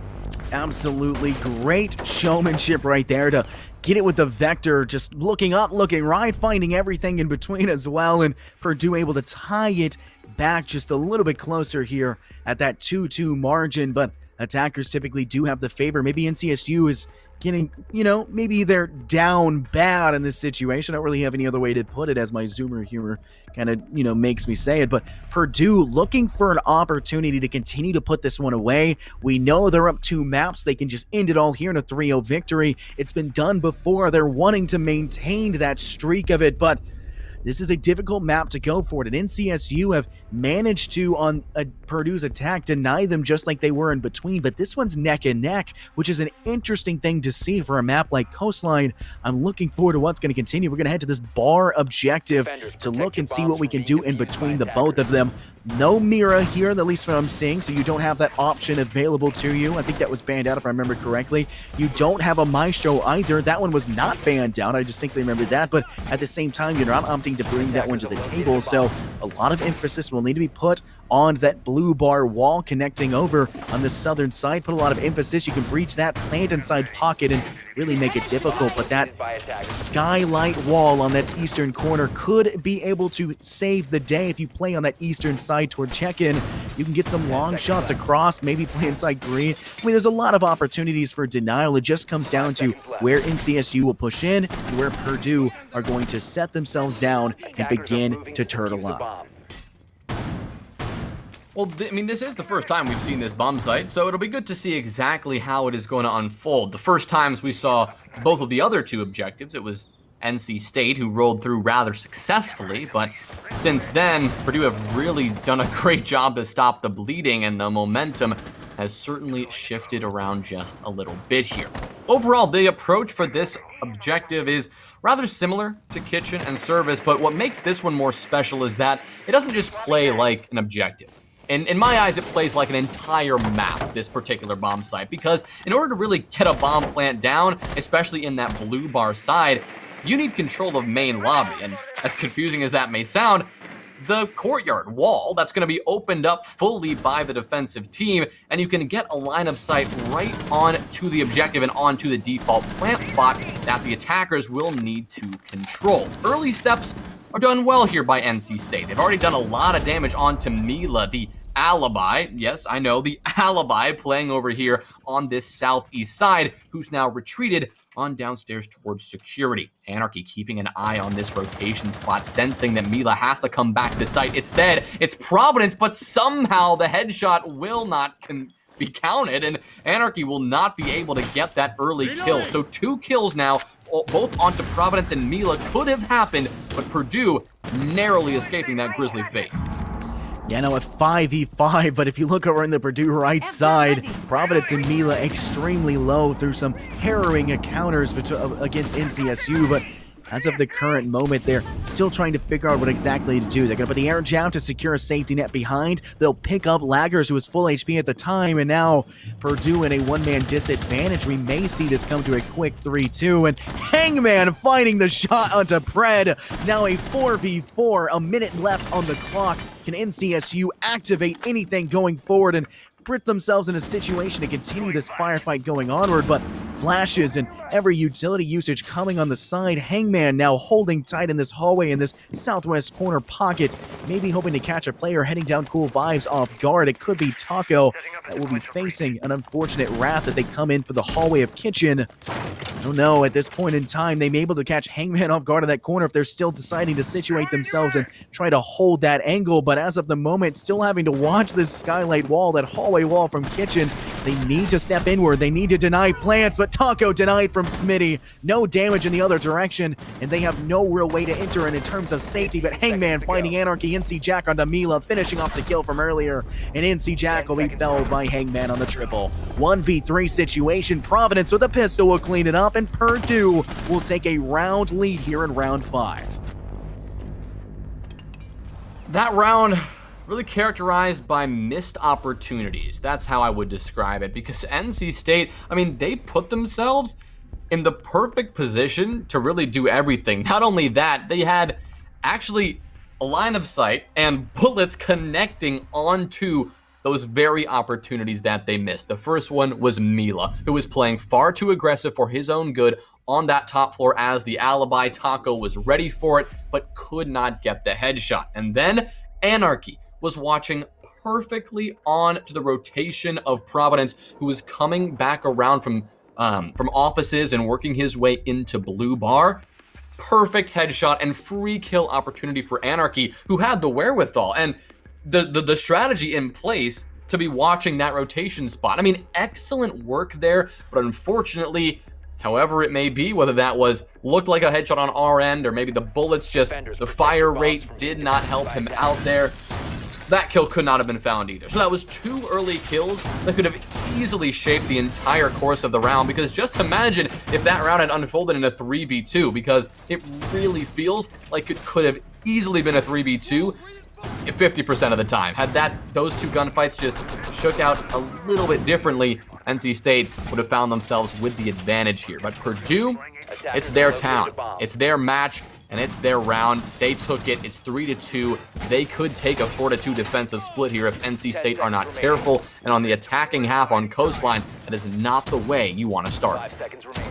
50% of the time, you win those 100% of the time. And Purdue's looking to take full advantage of that. And if they do manage to take it in a 4-2 split at half for their defensive side, it'll let them be sitting pretty. And NCSU will have to come up with some answers on their own defense. I think Purdue are just going to try and play this one a lot more safe than usual, because I think NCSU might be a little bit greedy. They're going to be super aggressive, looking for basically any opportunity to bring themselves back into this. They need to take this 3-3 at half to bring it even, but as of the moment, when you're trying to push this hookah deck, you've got to worry about players pushing up and watching that window inside of billiards. You've got to worry about players that do the runouts from below, from Blue Bar. There's a lot you have to worry about in terms of player differential and, aggressive angles that can be pushed.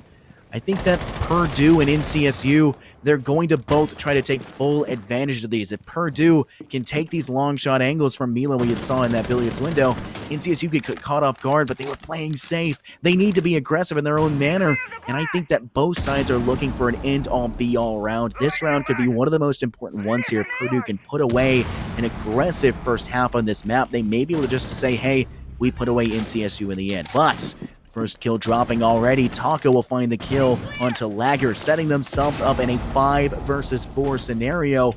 And it's a difficulty to say the least now because Laggers, who has not had the most eventful game so far in this one, is the first to die. But a place it and leave it kind of operator like a Goyo, it's not the most impactful, but the vector is one to lose. Mila with a Nitro cell onto Predator, starting themselves off and evening it back to the 4v4.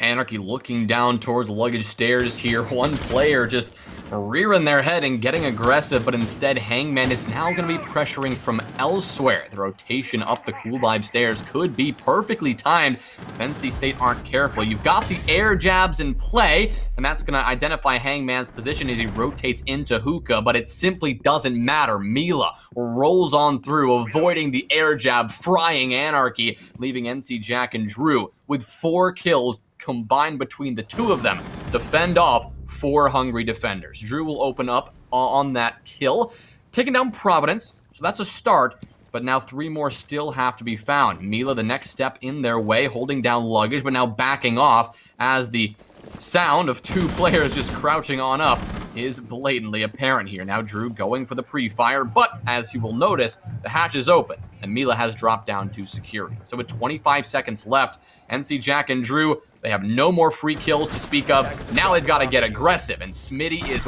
waiting with open arms. Mila will swing out from security as well, delivering the headshot onto NC Jack and delivering Purdue to a successful first half, a 4-2 split acquired.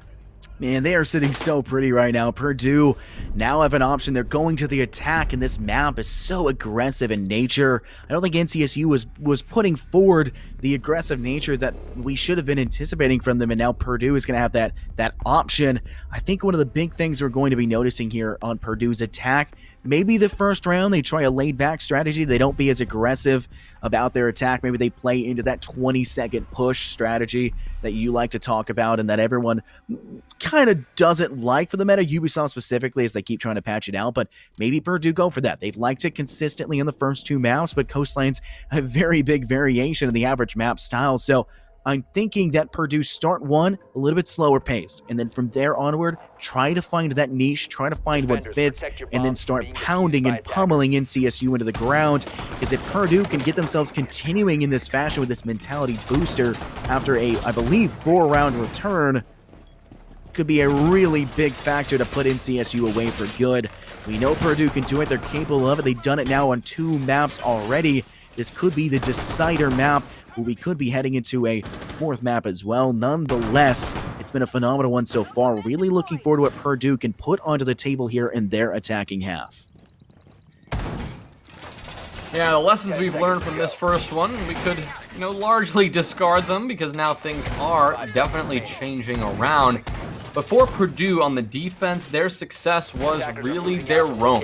In those first couple of rounds, I'd argue they played a little bit more passive. They were feeling out how NC State were going to open up the map, and understandable because it's surprising that NC State wanted to pick this map, given Purdue's history and NCSU's history, and the history of this really matchup. But after filling it out, they notice that nothing is different. They still have the same dominant energy, and if they choose to play aggressive, they can find some success. With that, those 4 rounds they've taken, things now shift to the attack, and we can see how they run through things on the other side of the coin. Looks like their lineup is going to contain a Lion. Smitty is going to be undertaking that role, an operator that on most maps isn't used, but on a map like Chalet or a map like Coastline, that is where you get to see him in play, because hard breach is not required, as Purdue are proving only bringing 1 hard breach gadget in the pocket of Providence that can open a secondary hard breach charge.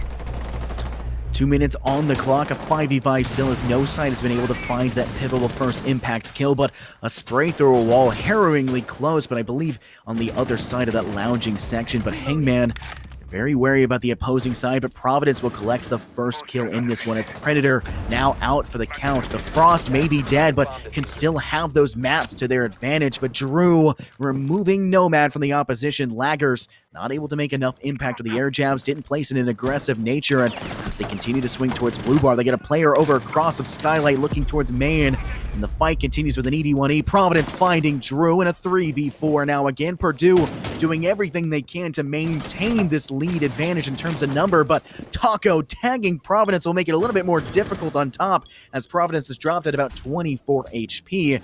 It could be difficult for Anarchy now to rotate around. Providence was fairly low, and you could see them rush in to maybe secure, but this Lion utility will make it difficult for NCSU to, be as mobile as they want to be in this type of situation. Purdue just need to take an aggressive act, step forward, and take advantage of the fact they have this man advantage, and hopefully secure themselves a couple extra kills on top of it. Oh no. That's unfortunate. That's a Frost mat. So epic plays there from Pred, even making an impact from the grave. Providence will find a kill onto Taco though, so Anarchy's Frostmat kill isn't going to mean much in the really grand scheme of things here. Anarchy finding a double kill now, leaving it at a 2v2. Hangman sneaking on into the kitchen, but not quite able to. Anarchy, the coverage now from the courtyard, proving efficient. Finally shooting out the default cam, but Purdue need to get something going here. NC Jack in the middle of the bomb site gets his kill. Mila responds with 5 seconds left. Mila now has to hunt for this kill. Anarchy just hiding in courtyard. Mila has an idea of it, but isn't quite gonna look at the right direction. Anarchy collects the kill, and NCSU recover a messy round, but they will take it nonetheless. Man, that was so close. I think genuinely if they just, just slightly higher with the mouse, it's just so close for them. Purdue was setting a pace for it.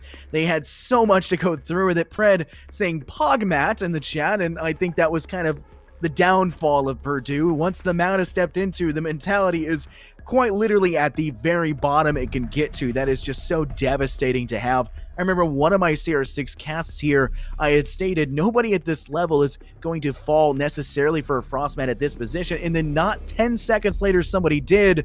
To be fair, I thought that Frostmat was pretty well placed. I'm not too shocked to see someone fall into it, but it always hurts to see your player fall into a Frostmat. I mean, I was just at a loss of words for what happened, but Purdue, they're going to need to not be at a loss of plays. They need to continue to try and find these Ws. Now, a one-round differential between these two teams. NCSU still doing everything they can to continue onward. If a Frost works for them, then they're going to keep using it. This time, NC Jack on top of it, going to try and find success with it. Maybe then get another Frostmat kill, secure themselves an easy down. Even if it gets picked up, they're still at a very low HP. That's free damage on top of it. And NCSU will take that any day of the week as they have been struggling against Purdue. Purdue has been typically winning any 50-50 gunfight, and it's really come down to NCSU catching Purdue off guard to guarantee themselves any kills. 5 seconds left. Even though we're already willing to run number 8 here, good that you mentioned the Frost and the effectiveness of that operator, because Frost it's a very interesting phenomenon with those bear traps, and this pattern can be observed, throughout the ranks of Siege, right? At the early ranks, you work your way up, through silver. Frost mats are going to be effective up to that point because people just don't know how to counter them at that point, or they're not ready to be looking out for them. But once you hit gold and get your way into plat, everyone's ready for the Frost. Everyone's ready for the antics, and you can shut that down. Everyone is jumping in a window and looking at the floor, pre-firing just to make sure. But once you get to, upper plat, diamond, and above, and the level of, comp players and these collegiate players we've got in front of us, Frost becomes effective again. Not because the players don't know what they're doing, but because they don't think that's something they have to deal with. Plus, it's almost a death sentence to jump in a window or walk around a corner while looking at the floor. You normally always have to be gun up, ready to take a fight, and that's why Frost can be so effective and why she has seen an increase in play at the competitive level. Yeah, anything that can force you to kind of have to look somewhere else and slow down the pace is going to be... Capcan does the same thing. I mean, it's a little bit easier because it doesn't go all the way down, and You can see it in windows before you actually have to jump through them, but if you have to look down when jumping into a window, say you're Smitty right there and you have to look down as you jump in, you're not able to look to your left, look to your right, and actually keep your gun up like you called to get ready for that engagement when it does come. But nonetheless, Providence starting off strong, securing a kill onto Drew. Purdue taking a lead.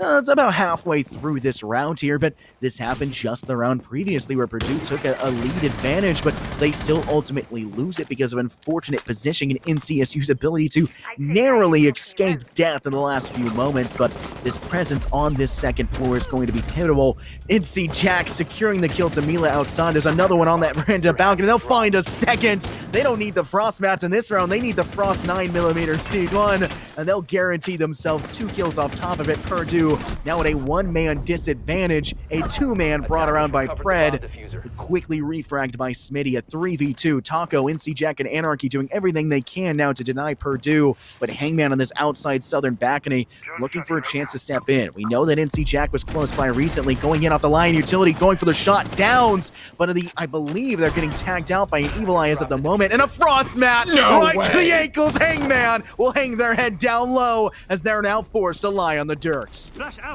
That is just ruthless. That's back-to-back Frost mat rounds. Anarchy is once again in position to collect the kill. Deja vu for Purdue here, and Smitty is now left alone in a 1v2 situation, forced to just push on in, recover the diffuser, then go for the Hail Mary plays. But Taco, a couple of bullet holes to spare, and a couple of bullets sent down range right under the head of Smitty, and NC State will not shy away from taking a second round in a row. Man, this is going to be pretty hot commodities coming out. We thought Purdue was sitting pretty coming into that half, but now tied back 4-4 going into round 9. They need to find an answer to it. It's not looking super hot, and I think they're going to have to figure something out across the board. NCSU, you're doing everything right as of the moment. These frost mats are just absolutely everything that's working for you. I genuinely think if they had not stepped into that frost mat behind bar, they actually would have won that fight. I think they could have guaranteed success in that 2v2. The Alda may be annoying to deal with, but at least you have somebody to crossfire with, and you probably could have at least gotten a default plant down. It's plays like this and just traps like this that make it difficult to put yourself in a position to guarantee yourself any level of success. You gotta look down at your feet, which makes it so you can't look up at the enemy. I can't believe it's worked twice. I mean, that's just amazing. That's just pure comedy. And I mean, I think it's a perfect thing for NC State to, get their mental game back. Because when you hear the snap of the bear trap, you just break out laughing. No matter the situation, no matter the stakes, and we've got pretty high stakes in front of us now. I mean, you are going to be cracking up. And on the side of Purdue, if you get the one that gets snatched, I mean, you are smashing your desk, throwing your mouse across the room level annoyed, because, I mean, that is just a disrespectful way to lose your life. Not only once, but twice, and 2 rounds in a row at that. So that means we're going to see Frost again. NC Jack is pulling out those bear traps, is slapping them on down. The real question is, do you think Purdue will fall for it a 3rd time in a row? You've got one underneath the blue bar window, one the sunrise bar window, and one over on by the couch as you walk in sunrise bar, assuming that you're holding an angle towards the blue bar or towards the kitchen hallway as you swing in. Maybe that frost trap could work in that sense. But right now, the focus is still on the roam clear. The frost traps will come in a little bit later in the round, and Purdue, their focus remains on taking the vertical control. It seems that despite prepping a bunch of vertical holes on that hookah side, there's no play actually over on that north side. Instead, it comes in the form of Taco on the Vigil, who was, until just a moment ago, playing on the top of luggage stairs. But now that he's gone and out of this round, it's gonna be up to Anarchy to hold off the pressure from the side. And while he'll collect 1 kill, he will not be able to stop the vertical control from now being used to find a kill onto his teammate down below. Drew out of this. Unfortunate timing in the end. Unfortunately, it's still that 3v4 situation.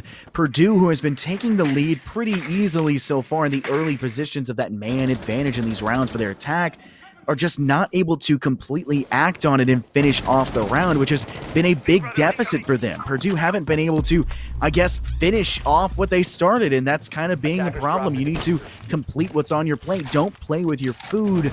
Finish it off, and that's exactly the problem we're seeing. We can see that wall situating close to blue bar to get opened up. A plant situation could come through. You do see the player of NC Jack behind the bar of Sunrise, but now you have to decide to step inwards. Mila connecting from up top, and NC Jack now out for the count, but the frost mat's still in play. Could they step into another? Pred finding Mila. Providence on the plant will attempt it to be denied, but it's not going to happen. They'll even escape to safety, but Pred from up top may have a situation on their hands to catch them off guard. They'll make a run out, denied by Providence in a 1v3. Anarchy finding Hangman. 1v2 situation as they'll try to clutch up, and they'll start the defuse now. Do they stick on top of it? They're going to make a push through. They're going to stick it here. They're not paying attention to the moment. Oh my he goodness. doesn't see it in time. They're going to get it in CSU with a ninja taking the round away. Oh my goodness. I mean, talk about fan favorites here. 2 frost mats and then a ninja diffuse. It could not get better than that for NC State here. Purdue missing one of the easiest post-plant opportunities they will ever have. Somebody outside the blue bar window, somebody playing the vertical holes, but somehow not getting in there at the right time. They wanted to be patient. They wanted to wait until that diffuse was for sure going to be stuck because there was so much time left on the clock. But that very patience, although it's paid off for Purdue quite a bit so far tonight, is not going to work in round number 9. NCSU, from coming down 2 rounds on their defensive half, they have been excellent. They have now won 3 in a row. Man, and seeing a round where Frostmat doesn't come through, it kind of hurts. I'm going to be honest with you. It kind of hurts to not see that. It's just like you said, it's so much fun to see those. You hear that clunk, you hear the as they fall down, and man, it's got to be absolutely everything. But ultimately, in the end, NCSU on a massive tear right now, just continuing. They're pummeling Purdue. They want a desperate need to go to another map, and they're going to have to do it. Even if they manage to win this map, they still need to win 3 maps, and they'll have to do it all back-to-back as Purdue wins a single one of those, and it's over. They'll win their 3. And that's exactly the opposite of what you want. It's a fight for their life. Desperation, adrenaline must be pumping as of this moment. And that may be what's the difference maker between Purdue and them. And at this stage in time, when it's getting later and later into the game and more consistent timing as the night goes onwards, maybe adrenaline might be the only thing keeping your brain working in its peak efficiency. Maybe that's the difference maker. Purdue just not readily aware. They're kind of sluggish after a long night of playing 3 maps back-to-back. I know obviously the players have done more, but this is for a hefty prize pool and an opportunity for them to win it all and take that first place. Maybe NCSU's adrenaline to keep them into this game is what that difference is. Well, you mentioned the prize pool, $500 for the winning team here. Not the biggest prize CollegiateR6 has ever seen, but for an invitational, the inaugural CollegiateR6 Invitational, it is great to see that kind of money up for grabs for these players. Of course, second place gets something too, but what they don't get is the title as our inaugural champions of this fantastic event here. So the focus still remains for Purdue on finishing out this map. They are down 1 round, but with 2 maps up in the series, they've got the confidence and, well, they've got the gun skill to back it. Hangman, opening kill onto Taco, the headshot delivered, and nearly the second one, that one onto Pred. Laggers, what?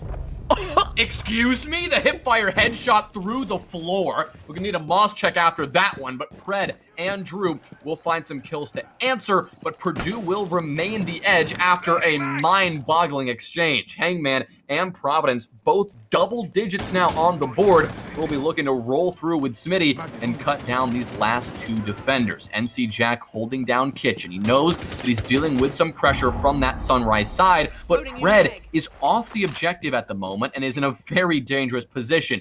Could be caught in a crossfire if he's not careful, and he's actually exposing himself right in the middle of the open. His position is going to be spotted. Smitty's going to hold that angle, and Pred will give away his life, seemingly for free here. It's up to NC Jack, but Providence quickly rounds the corner, delivers the headshot, and Purdue are not messing around. They are going to take round number 10 and equalize the score at 5-5. Man, back and forth action, neck and neck the entire way.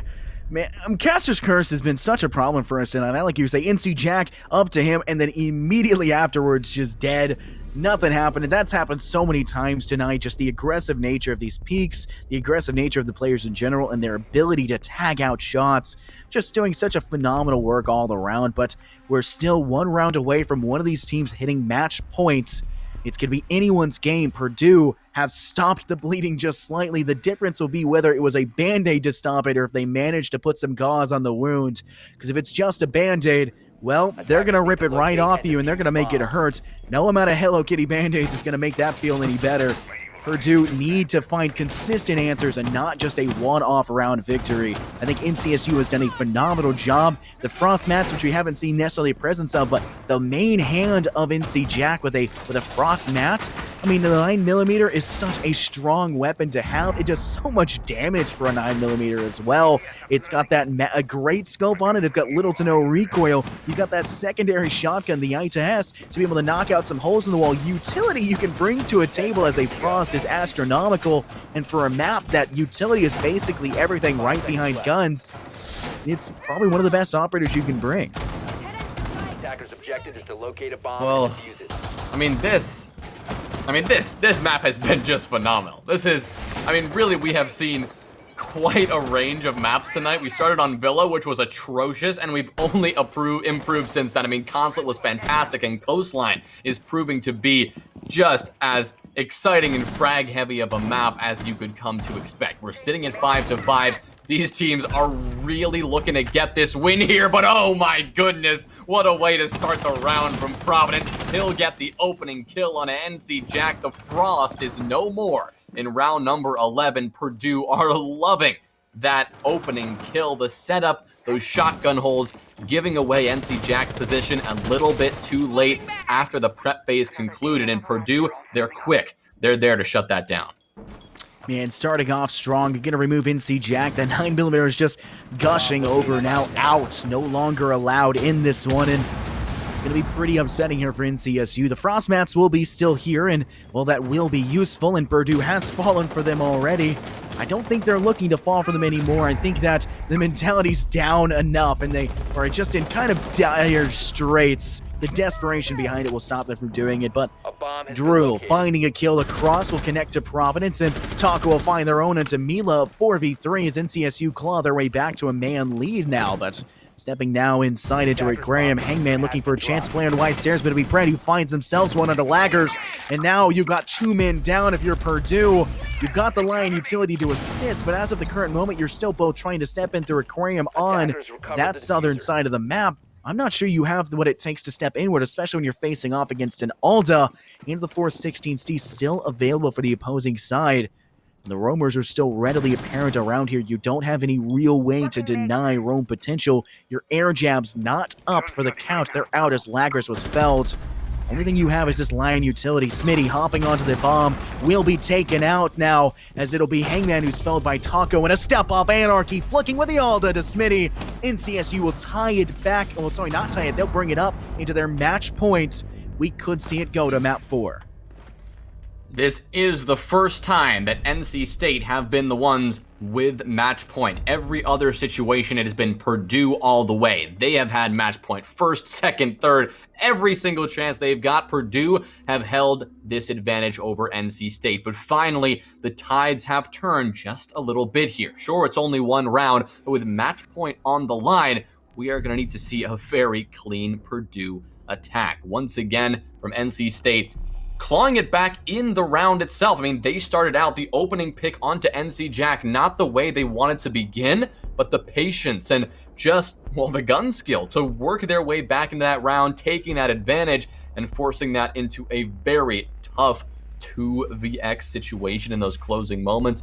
All around, stellar performance from the defense. And we're actually seeing, so far at least, a pretty defensive-sided Coastline here, which is not too unexpected, but it's definitely, I'd say, more unusual than the attacker-sided variety, because this map is just chaotic and frag-heavy and often a situation that does favor the attackers. But in the same way, if as a defensive team you channel that very same energy and that aggression and just the willingness to move all around the map and just go for these retakes and these flanks, then you can find similar success as a result here. And I gotta say, the lineup that we've seen from Purdue, at least on their attack, has been very consistent. We've been seeing pretty much these 5 operators round after round after round, and the Lion, though, is the one pick that, although it is common to Coastline, I'm just wondering how effective that really has been. Yeah, I mean, quite honestly, I would kind of prefer maybe an Ayana instead, just information. I mean, I'm just not necessarily liking what Lion is bringing to the table. I don't think it's had as much impact. If you're going to bring a Lion, at least have fun with it. Bring out the Fuse as well, and just go in with that combination to really catch players off guard and force them to make the move. Because if you force them to move by fusing out the position as well, then you see them the entire time, and you can just tag them out and shoot them through the wall you're going for. But now it's going to be happening, and Purdue, who has been, statistically speaking, typically getting the first kill in every round and giving themselves that man lead, have not been able to secure it. And just as I'm mentioning that man lead, Drew will deny what I'm saying and say, no, my turn around this one and take out Hangman. But Purdue has not been able to finish off the rounds they're starting. They're getting into them. They're putting themselves in a good position, but they can't finish strong, which is where they're lacking. We see 2 kills now drop as Drew and Anarchy out for the count. Mila will collect call onto the last, and now it's a 3v4 in CSU with that 1-round lead. They want to take this to guarantee a map forward, but Purdue still fighting it out to try and make it as far into this as they can. A tag typically favored for a map like this with the chaos we've been talking about, but with the information Purdue is attempting to gather at this moment in time, they're hoping to flip it back on its head to their advantage, because NCSU has had their number for the last few rounds. Well, that wasted C4 that we just saw from Taco certainly isn't going to flip this round, at least, back in the favor of NCSU. It's going to even give more freedom to the vertical play from Providence, who no longer has to worry of his feet being blown off in front of him. Smitty, with the same confidence as his teammate, is going to open up at least this latter half of the round with another kill. That went on to NC Jack, leaving Taco and Pred defend for themselves. They are not even on the bomb site yet either. Taco holding down main lobby with a minute to go. Pred is also going for a little bit of a retake on the top floor here, shooting out a drone, so his position is known. The final EE1D scan used, so now it's just all about getting this bomb down and avoiding these last defenders, and that's exactly what Laggers is doing. Mila perfectly on the coverage, cuts down Taco, and it's Pred alone against 4 in a retake situation. Not looking good for NC State here. Purdue look like they're about to send this one to overtime. Providence will make that certain. Man, we're going to go into yet another overtime situation, and Purdue was able to clean up 2 back-to-back on map 2, but can they do the same on map 3? They crawled it in, managing to secure the W despite going a man down at the beginning of that round, but Purdue now on the defense, looking to pull off the same. Can they win these back-to-back? I think there could be a pretty good chance of it, but NCSU have been on a roll, not letting this one go down without a fight. There's no prediction I can give to this right now. I mean, we thought this was going to go so handily in favor. We thought last map was going to go so handily in favor as well. We still made it all the way through to the end into the overtime. They are just shocking us at every single turn here. NCSU will do everything they can. It's very obvious the amount of practice and work they put into this, and Purdue are doing everything they can, but it's looking like it's getting more and more difficult as the night progresses onward. Well, here's something interesting as well. So on the first half, Purdue, they started on defense. That worked out for them. But NCSU, they got to choose prior to the map beginning where they wanted to go on overtime. They elected attack, and in hindsight, I am certain they are not loving that decision. This has been a defensive-sided map, and honestly, it's interesting to see how they're going to be able to, adapt going forward. NCSU are no doubt on the back foot in this situation, just because they now have the harder half, at least has been proven tonight. Yeah, obviously, interesting predicament that they're in, and they now they have to face Purdue, who did very well for themselves on defense, and they're going to get to do it twice, so might be difficult for them to kind of figure out what's going on. I think that NCSU are going to hope for some early picks, maybe catch Purdue off guard. No frost for Purdue, so we won't see the revenge of those frost mats to come through, but I mean, that's a little sad in its own way, but we will see revenge from Taco, who will start off this round quite strong. Mila out for the count, and now you're situated in a position for NCSU where you have a man lead. You have the side you chose as you were able to choose yours, but the question is on everyone's mind. Can NCSU pull this upset here in this map? And even if they do, are they capable of pulling another 2 maps back-to-back on top of that one? Purdue have really made it difficult in these first 2 maps. They've really made it hard to find and make a name for themselves in this final. Oh, well, Taco, after finding that opening pick, clearly antsy for more. Looks like Drew will enable that, using those X-Kairos pellets to open up the angle towards Billiards here that Taco is now going to hold. Nobody from Purdue exposing themselves just yet. Laggers with the Alda knows full well the danger lurking around the corner. And Smitty knows full well that holding this bottom floor is going to be very important for this defense. Hangman is going to collect the kill onto Pred, who is lurking and trying to go downstairs to play the vertical angle. That's going to get shut down as well. So Purdue, with the 90-second mark, now arriving and now departing, it will be Purdue who have maintained the edge here. Time constantly working for them, and NCSU are now forced to pivot their attack just a little bit, or at least put a lot more focus into clearing out these bottom floor defenders. Anarchy identifies a position of 1, so now he'll creep on in, but little does he know there is in fact 2 defenders waiting for him that could easily play this trade. He'll get back on the drone and it'll be sent down range, but I'm not sure if they know Smitty is here. Yes, apparently he does. Anarchy finds 1, the Anarchy finds 2. A nice double kill there to completely shut down the office pressure. Providence finds 1, that's gonna neutralize it just a bit. Taco is out of this match, but it's a 3v2. NCSU still in the advantage now. Time not on their side. Laggers able to connect NC Jack, looking for another, but the Alda finds it into the feet of Drew, and they were able to claw it back. Anarchy still trying their best to keep them into this one. Now a 1v2, Laggers in Providence v Anarchy. And Laggers with this Alda is doing everything they can, finding 2. They've been struggling to find any kills so far at 5 right now, and they just found 2 for themselves. But this diffuser on the opposing side, they've got to get slowed all the way over, and it's just going to not look so hot right now. Anarchy needs to rush in and not only get the kills, but situate themselves in a way that they can substantially get the kills quickly to deny any chance. But this sweep not looking hot. They're getting Blood Wolf, the Banshee stopping them off. They're going to have to step across, and it will be denied. Providence with the Black Ice SMG-11 cleaning up the kill. And no matter what Anarchy pulls off, that voodoo magic they were getting those kills with, it will not matter in the end. Purdue taking themselves in with another lead on their defensive play.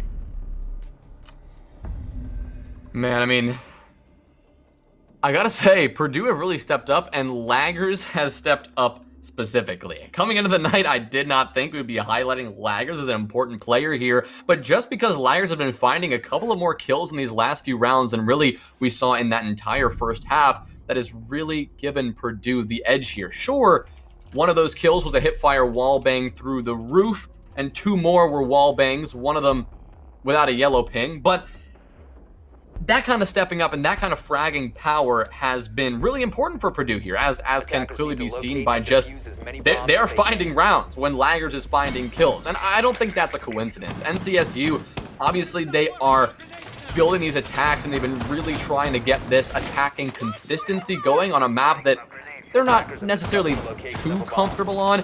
And when you've got another player to deal with a gun up, and if that gun is an Alda, or if you're getting killed in really unfortunate positions, I mean, that is just going to get your mental down, and it's going to make your manpower lose a little bit as well, of course. You're going to enter into a situation just not with the kind of power that you'd like, and as a result, that's going to be Purdue taking round after round. They've not only come back from a match point situation, but they've gotten to overtime, and now it is match point for them instead. NCSU, this is a typical position for them. It is on the back foot with the match on the line.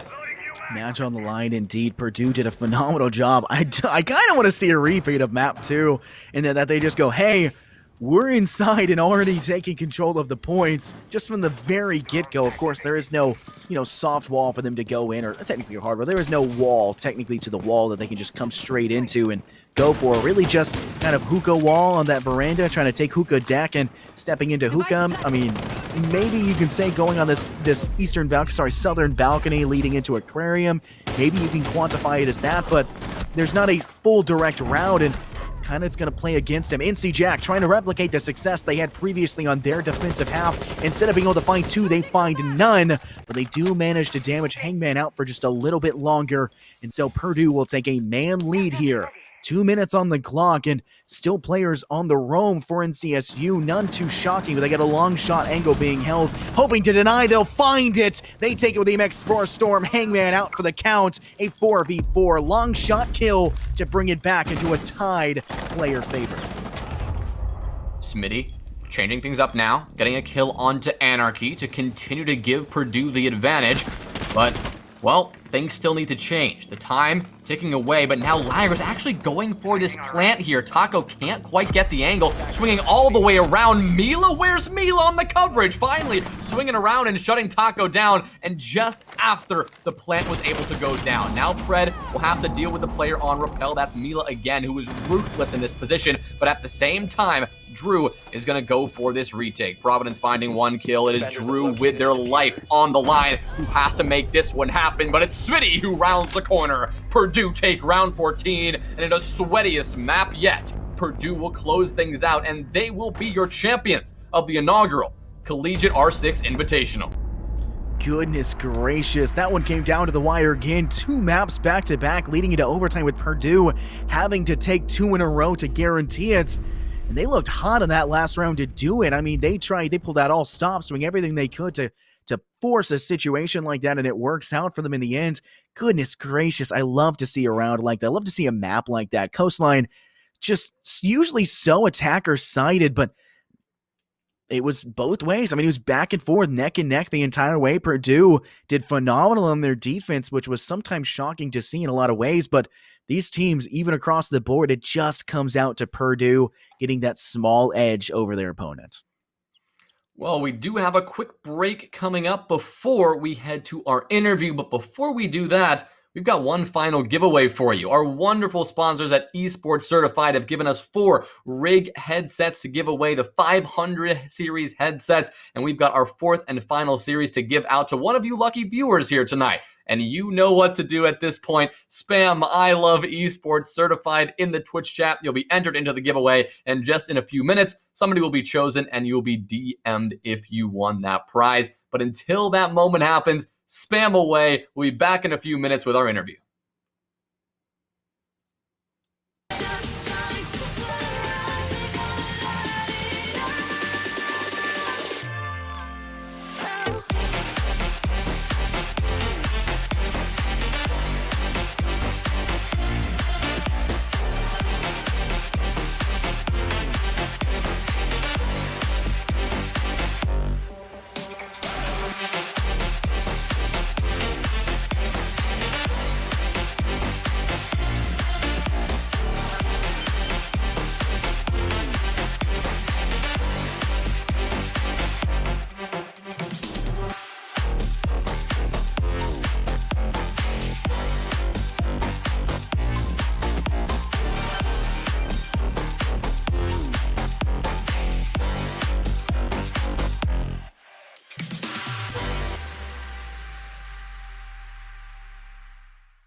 Welcome back, everybody. CollegiateR6 Invitational. We've had a phenomenal matchup here, but we have to crown a victor, and the victor is going to be Purdue over NC State in a 3-0 victory, neck and neck through to the very end on Map 2 and Map 3, but we couldn't have had it done without our sponsor, Esport Certified. They helped us the entire way. We're going to talk a little bit about them. They're a new gaming gear destination exclusively for college and university students, specializing in a wide assortment of PC gaming gear, headsets, mice, keyboards, and more. Shop today's top brands, including Razer, HyperX, and Rig, the headphones we were giving away today, all at epic savings. So visit today at www.esportcertified.com. But without further ado, we'll jump you straight to the interview. Jay-Z, I'll let you take over on that. Alrighty, we've got our interview here with the entire team of Purdue. First of all, it is great to have you, and congratulations on your victory. I'll throw it first to Providence. Just give me your initial feelings after that victory. Yeah, absolutely. We're pretty happy. We just played our game. I think we always love playing NCSU. I think they play really good Siege. So it was a fun match. We're happy we came out on top. Well, it was a pretty close maps here and there, but once again, a 3-0 series. Mila, I know that this is now 2 best of 5s that you and NC State have done, within a very short period of time, and it's been, 6 maps to nothing. What does this really say as your position at the top of Collegiate? Do you guys really feel like you are either the best of the best or you're neck and neck with Akron? How do you really feel about your position? Yeah, I feel like we're pretty close to Akron. They definitely got the better of us on the last tournament we had. I think we weren't prepared to play that much in one day because that was a lot of games we played. Oh yeah. We kind of lost steam in the second games, but yeah, I think we're definitely one of the top teams. I feel like we're a top 2. We're gonna continue battling back and forth between Akron for a little bit here. All right. Well, speaking of, you guys had to go through Akron to get to this moment. Of course, there were some different situations. They had a sub and all of that. But, how does taking down a team like that, either one, prepare you, or two, really give you that mental boost to take on what many people said, could have been the team to beat you? A lot of people were considering NC State the favorites. How did that first map out of the first matchup against Akron really prepare you for this one, Hangman? I mean, they're like, even if they did have a sub, their sub also played amazing. Like, I think that Akron plays amazing Siege just like NCSU, and I think we were pretty fired up going into this, especially since NCSU beat them, I believe, the week prior in CEA Invite. Mm-hmm. And we saw that, we're like, well, we can't let NCSU one up us here. So I think beating Akron there was a little bit of like a fire, I guess, that it kind of started up, that allowed us to head into this match. Amazing. Well, Smitty, I want to talk about, your strengths as a team, because you guys looked really, really good tonight. Villa was messy from both teams, so maybe not that map, but, going, over to Consulate and Coastline, 2 maps that you guys have, always been home to you. What would you consider, the number one strength of your team? Clearly, we saw some of that tonight, but is there something that you believe is your strong suit as a team?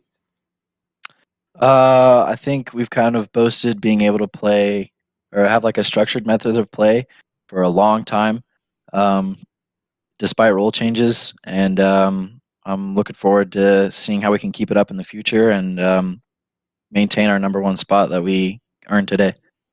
Well, you mentioned role changes, and I've got to talk to the man who's been bringing about a lot of those. Laggers, first of all, we've got a lot of things to address. First of all, congratulations on your performance tonight. You definitely stepped it up. But I want to talk about one particular moment, the deja vu moment, the Consulate retake, where you were the IQ and it was a 1v2 situation rather than a 1v1. Obviously, the situation I'm talking about. Can you walk me through that?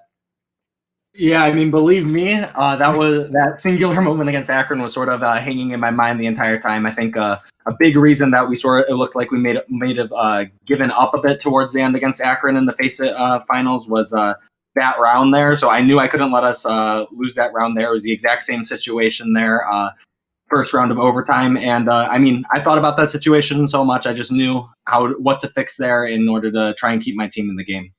Amazing. Well, one more question for you specifically. You had a couple of curious moments on Coastline as the Nomad, a couple of wall bangs, and one particular moment, the hip fire headshot through the ceiling of Blue Bar. Both of those moments, can you walk me through them and tell me what is your secret to that kind of madness? All right. Honestly, on that blue bar kill, I sort of had a seizure and spazzed out and got a lucky kill there. I'll admit that.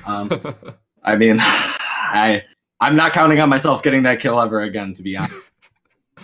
Oh, well, certainly helps you guys out there. And I guess the final thing to do is, pass the mic to you all. Providence, as the captain, I'll throw it your way, allow you to shout out, of course, your teammates, your supporters, your organization, anyone who helped you make it this far. The mic is yours, sir.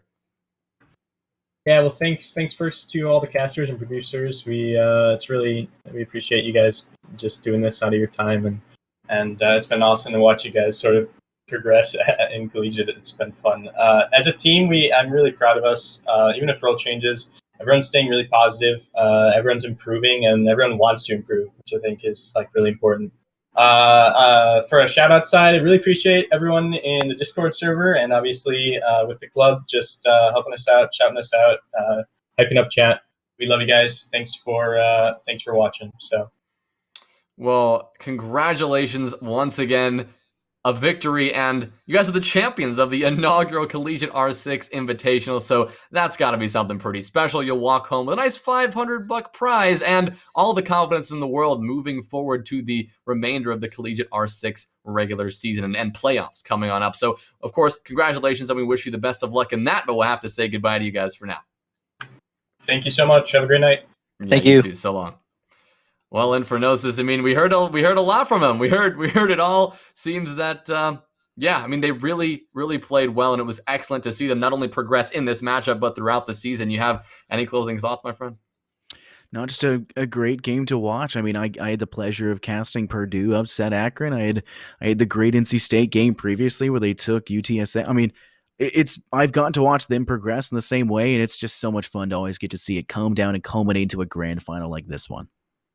Yes, sir. Yes, sir. And of course, we want to thank everyone behind the scenes, CDC, our wonderful producer tonight, and of course, the man behind it all, who's, that goblin sitting away at his computer, big braining everything and making this whole thing happen, Tango Mango Down. So we want to thank you for all your work you do for this community. And of course, thank the community and all the viewers who turned in to make this event success. Our sponsor, Esport Certified, we want to thank them as well for helping us put on such an event. And that is going to do it for our inaugural CollegiateR6 Invitational. Thank you all so much for tuning in. I have been Jays Wills, joined by Infernosis. It's been a fun night. So long, everyone.